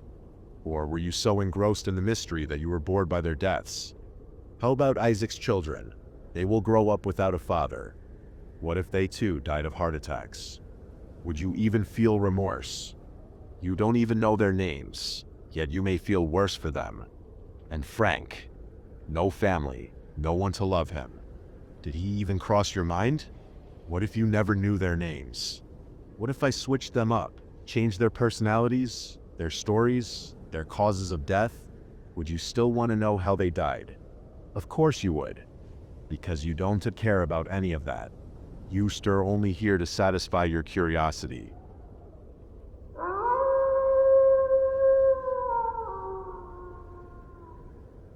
I said never had much luck with love. Not for lack of interest. Mind you, always wanted a family of my own. I just don't think the good Lord created me with romance at the forefront of their blueprint though. Me on a date is like taking a sedan off-roading. Sure, it can be done, but it ain't graceful, nor is it really the point of that particular vehicle. And most people don't elect to give it a second try after the first. They lease out a Jeep instead. A large part of it comes down to attraction. Simply put, I don't think I'm most desirable bachelor. I'm bulky, not obese per se, but I'm not exactly chiseled either. Closer to Dionysos than Adonis in terms of body frame. Not only that, but I'm not much of a conversationist. Even if I was born with a silver tongue, I wouldn't have much to speak on. Never had much fascination with pop culture, music, or cinema. Topics that most folk are well versed in that can help break the ice. No, my singular hobby has always been decidedly devoid of any and all sex appeal, at least in my experience. Woodworking. What can I say? There's just a certain satisfaction in handiwork that has always appealed to me. Not only that, but the act of creation can be meditative. Like prayer. But unlike prayer, something actually comes of it in the end. I suppose I appreciate the pursuit because it makes me feel useful, which is the best segue I can come up with to introduce Bella, the woman who sunk her canines into my back on the subway 3 weeks ago. To be clear, I don't know what her actual name is. The police don't either, for that matter. In the months that led up to the assault, however, I'd started thinking of her as Bella. I was much too bashful to ask her real name, nor do I think it's any man's place to bother a young lady with unsolicited personal inquiries. But we interacted frequently enough where there's that beautiful Italian woman again. Felt a little impersonal, even if I was only saying it in my head. It's a touch pathetic. I know. I will point out that the name wasn't chosen on a whim. Bella seemed to capture her essence quite well, both the beauty of her person and the tragedy of her existence. She was always wheezing. Her lungs squeaked and huffed like a decade-old chewed-up dog toy, no matter what she was doing. Even when she was still, she'd wheeze. Bella was discreet about it, and she never seemed to be in distress, but I didn't like the public's indifference to her plight, regardless of her apparent control and stability. Just because an amputee seems adept with their crutches, doesn't mean you don't look to help them where you can. Saw her for the first time 9 months ago. I stepped onto the metro to find that the seats were filled, somehow leaving Bella as the only one standing, audibly rasping while leaning her body against a pole. The seats weren't even completely occupied by people either. A small middle-aged man in a cheap suit was overflowing into both of his adjacent spaces. One seat for his tablet, another for the remains of his breakfast sandwich. I'm not usually one to stick my neck where it doesn't belong, but that didn't sit right with me. After some gentle cajoling on my part, the man relented and cleaned up his trash so Bella could sit. I could tell he was livid, but he didn't argue either, probably on account of the size difference between me and him. While it was true that I've probably taken shits that weighed more than that man on multiple occasions, I would never have hurt him. He didn't know that though. He likely interpreted my quiet disposition as a sign that I could be dangerous. Things that are actually dangerous don't need to be showy about it. As Bella sat down, her wheezing slowed. She thanked me, and I could see in her warm brown eyes that she was happy to be off her feet. I smiled, nodded my head, and that was it. Didn't try to talk to her, didn't stare. As gorgeous as she was, I considered our business concluded. When I departed the train at my stop about 10 minutes later, I happened to notice that those warm brown eyes were following me off as well. Surprised at her ongoing interest, blushed my face the color of a maraschino cherry. No doubt, can't imagine that was very becoming of me, either. It's one thing when a handsome Casanova type blushes. The brightness just adds definition to their already perfect contours. Me, though, just doesn't look right. No one wants to see Mr. Hyde blush. Still, I'd be lying if I pretended like it didn't pleasantly flutter my heart. From that day on, Bella was already there when I hopped on the train for work, picked up her things when she dropped them out of reach a few times. helped her up when she tripped and fell once. We never talked though, and I was perfectly content with that. I had no illusions about my position in the hierarchy, nor did I let myself fantasize like some sort of love-drunk teenager. Nothing wrong with that when you're actually a teenager, but I haven't been one of those in quite a long while. Like with my woodworking, I was just happy to feel useful, when the opportunity arose at least. Bella perceived this desire in me too, apparently. I was exactly what she had been searching for. The pain was unreal, but somehow the shock of it all was even worse. I didn't even hear Bella approach until she was practically wheezing into my ear. "I think you're just perfect," she murmured, words accented by the sharp hisses coming from her throat like she had swallowed a live cobra. Before I could even begin to process that statement, an explosive pain detonated in my shoulder blade. It felt like thousands of serrated pins swirling aimlessly through my flesh, eviscerating my brittle nerves until they were barely intact enough to cry out anymore. Honestly, I thought someone had shot me. I threw my hand around my back, looking to access the injury with my fingertips. There was something in the way, however. Whatever it was, the force of my movement broke through it with hardly any resistance, and my hand kept going until it crashed into something hot, sturdy, and pulsating. There was a muffled whimper, vocalizations vibrating uncomfortably against my back, and the pain lessened. When I spun around, my mind struggled to comprehend what I saw. Bella smiling at me, revealing a mouth full of peg-shaped, overcrowded teeth that dripped with freshly liberated blood. I recall there were rows and rows of chalky white fangs that seemed to go on forever, deeper and deeper into her gullet, where at least I couldn't see where they stopped. Hundreds of those grotesque molars had bitten straight through my jacket and undershirt. As if that wasn't enough, there was also a massive cavity in the right side of her chest where my hand had connected. It was almost like Bella was ribless, as my fingers had cleanly cut through her torso until it collided with some midline structure, tucking the fabric of her wispy sundress into the new crease in a way that made me instantly nauseous. I'm strong, but I certainly wasn't capable of caving in a woman's chest without even trying. At that point, another passenger was closing in behind Bella, arms outstretched to apprehend the maniac woman. With a motion that would have bordered on elegant, if it wasn't so starkly terrifying, she twisted her upper body and extended her spine, placing her palms onto the floor between the passenger's legs. Her nails clawed at the metal, screeching as she skittered under the man on all fours without colliding into him. Before anyone else could react, Bella had slithered through the closing subway doors, barely clearing the narrow threshold before it shut completely. And with that, she was gone. The train jerked and then began chugging forward. I glimpsed Bella through the window as we gained speed, crawling up the stairs, still on all fours. In a state of silent disorientation, I slowly sat down on the floor, closed my eyes, lowered my head into my hands, and receded into myself. Even then, I could tell that the pain was changing. The stabbing sensation waned. It was gradually being replaced by a feeling that was agonizing in a different, less physical way. My wound tickled, writhed, and twitched. "So do you know who she is? Was she stalking me or something?" I asked the detective over the phone 2 days after the incident. "Well, no." He paused, clicking his tongue. "Not in the legal sense. No. She was clearly very, entranced with you." Absurdly, he said nothing further. Like that was a satisfactory answer to my question.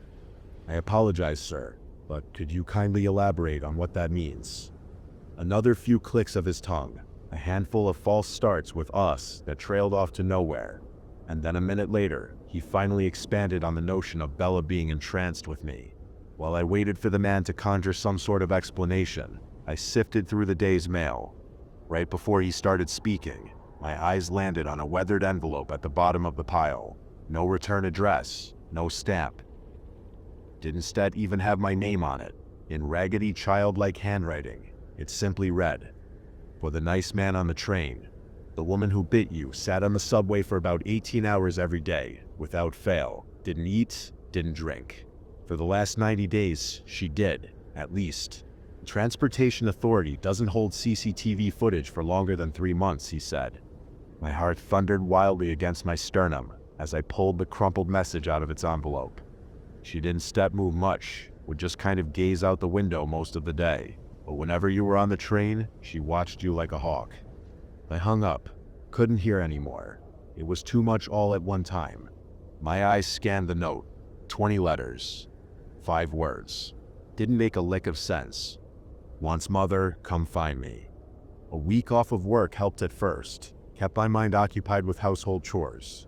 Moreover, I didn't have to grapple with the possibility of encountering Bella on the train, a myriad of overlapping fangs jutting through her smile like stalactites on the roof of the cave. Home just felt safer. There was an undeniable irrationality to that impression, though. She had been at my house. Recently, too. The letter had clearly been hand-delivered. I ignored that inconsistency and immersed myself in the overdue handiwork, cleaned out the gutters, took a bus out to the nearest Home Depot to pick up some wasp spray for a new hive growing out of an open pipe in my basement, attended to my vegetable garden. All the while, the lump on my shoulder blade continued to grow. It wasn't much at first, just a marble-sized blister on the very tip of my scapula. If you examined it at just the right angle, the growth looked like it was the exact center of a circle established by the clusters of raw, peg-shaped bite marks surrounding it. When it tripled in size overnight, I practically sprinted to the urgent care, which was only a few blocks away. The doctor didn't seem too impressed by the lesion, which was a relief. That said, never in my life have I interacted with a healthcare professional that looked more dead behind the eyes. Through a series of grumbles, they informed me it was likely a bacterial abscess from the bite, but it was nothing a 10-day course of antibiotics couldn't remedy. Of course, the medicine didn't do jack shit. How could it? It wasn't even targeting the type of thing that was germinating in that makeshift womb. By the end of the week, it felt as though a tangerine had been surgically implanted underneath my skin. Not only that, but I began experiencing other symptoms as well. My entire body felt swollen and heavy, like buckets of dense salt water were sloshing around in my tissue with every movement. A dry, hacking cough took hold of me every few minutes. Despite getting nearly double my normal amount of sleep, I woke up every day groggy and debilitated by an unyielding malaise. Wanted it to be the flu. At least, I wanted to convince myself that I was coming down with influenza. The alternative was far worse. A ticking metronome expanding under my shoulder blade made that illusion basically impossible to maintain, though. My symptoms and the growth were clearly connected. There wasn't really pain around the bite anymore. Or if there was, a more unexplainable feeling drowned it out. By then, the twitching, writhing sensation had become much louder and unsettlingly rhythmic, a swarm of microscopic firecrackers imploding inside the confines of that cyst every 5 seconds like clockwork. It was much worse at night, but a double dose of my before-bed sleep aid brought unconsciousness deep enough to afford me brief respite from the sensation. Until one evening when I could ignore it no longer. The sun had just started to crest under the horizon, casting curtains of dim light into my home, the decaying shadows of an unlit room embraced by a withering twilight. I was pacing furiously around my first floor, at my wit's end with the sensation and contemplating what to do next, shirt off since the roughness of my flannel had been irritating the growth. At the same time, I was attempting to keep a simmering panic attack from completely taking over. No matter which way I looked at the situation, though, my mind kept arriving at the same answer. Might be time for the hospital. When I finally accepted that was the only reasonable course of action, it had become too dark to see, and I felt liable to trip over furniture as I gathered my coat and wallet. Cautiously, I found my way to a lamp and flicked it on. The presence of something unexpected on the armrest of my couch, in synergy with my frenzied state, startled me to high heaven, causing my heart to leap into my throat. A paper wasp was buzzing quietly over the upholstery. Now, under normal circumstances, I'm not a hot-tempered person, but at that moment I wasn't quite myself. A volatile mixture of sleep deprivation, panic, and fear coursed through my veins. In truth, I was a Molotov cocktail anxiously waiting for the match, primed and ready to burn. The spark of adrenaline that came with being surprised was enough to ignite the dormant rage inside me. I stomped over to the hallway closet, swung the door open with such force that its doorknob dented the adjacent wall as it slammed against the plaster, and grabbed my heaviest work boots by the pull strap. At that point, the wasp had meandered over to the surface of my coffee table, calm and wholly unaware of its imminent demise. Wide-eyed and boiling, I ran towards the creature and brought the heel down on its fragile body like an executioner. A sickening chitinous crunch radiated up my arm.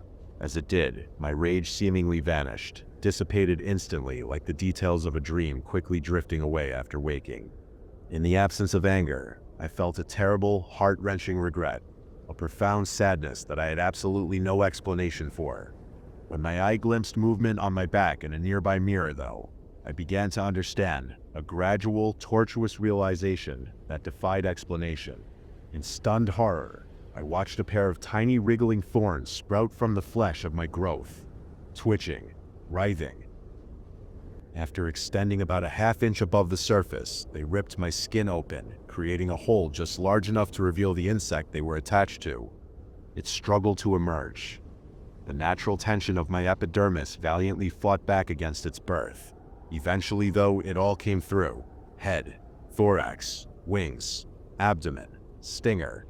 A paper wasp, almost identical to the one I had just mangled, had crawled out from the massive cyst. As it flew away, my skin snapped shut. Then it appeared smooth and perfectly sealed, like nothing had crawled out of it in the first place. Numb to the point of utter indifference, I was just glad the process didn't hurt. No pain at all, actually. Just the twitching, and the writhing, and the tickling. When I dragged my eyes from the mirror and back to the boot, lingering upright on the table like a tombstone, I came to terms with the origin of my regret.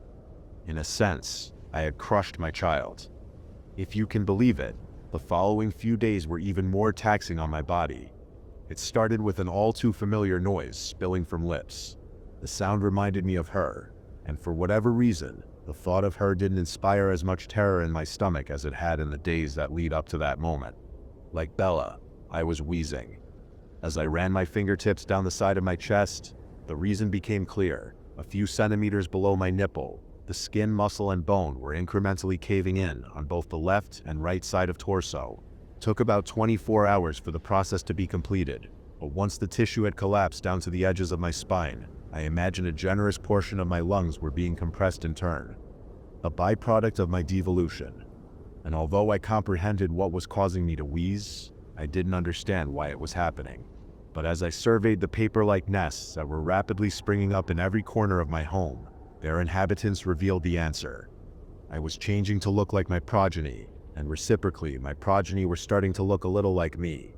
They were larger than normal wasps, most coaster-sized or bigger. Some had splotches of human skin in places, as opposed to their usual yellow-brown carapace. Their legs were wider, almost the width of a pinky finger, and a few even had knuckles and fingernails. One of them retained their compound eyes, but all of them were human instead of insectoid, a kaleidoscopic array of hazel irises listlessly staring into the ether. As for me, I was developing the demarcation between my thorax and my abdomen to match my progeny. The scientific term for it, according to Google, is a petiole. Honestly, though, I prefer the slang version of that. A wasp waist. Initially, the separation was painful. The parts above my petiole lacked a sturdy foundation, twisting and straining the overworked muscles as I attempted to keep myself aligned properly. Thankfully, my progeny were grateful for their home, and they showed their gratitude by creating architecture to support my change.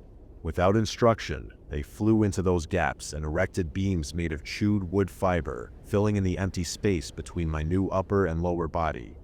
It certainly wasn't stitched perfect, but it worked. Must have been what I accidentally punched through that day, I thought, and that realization eventually brought my mind back to the cryptic letter. Once mother, come find me. How will I know where to find Bella? Certainly can't step on the train looking like this. Again, my progeny provided.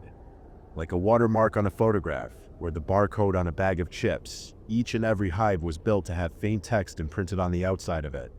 No additional message, just an address of somewhere not too far from me.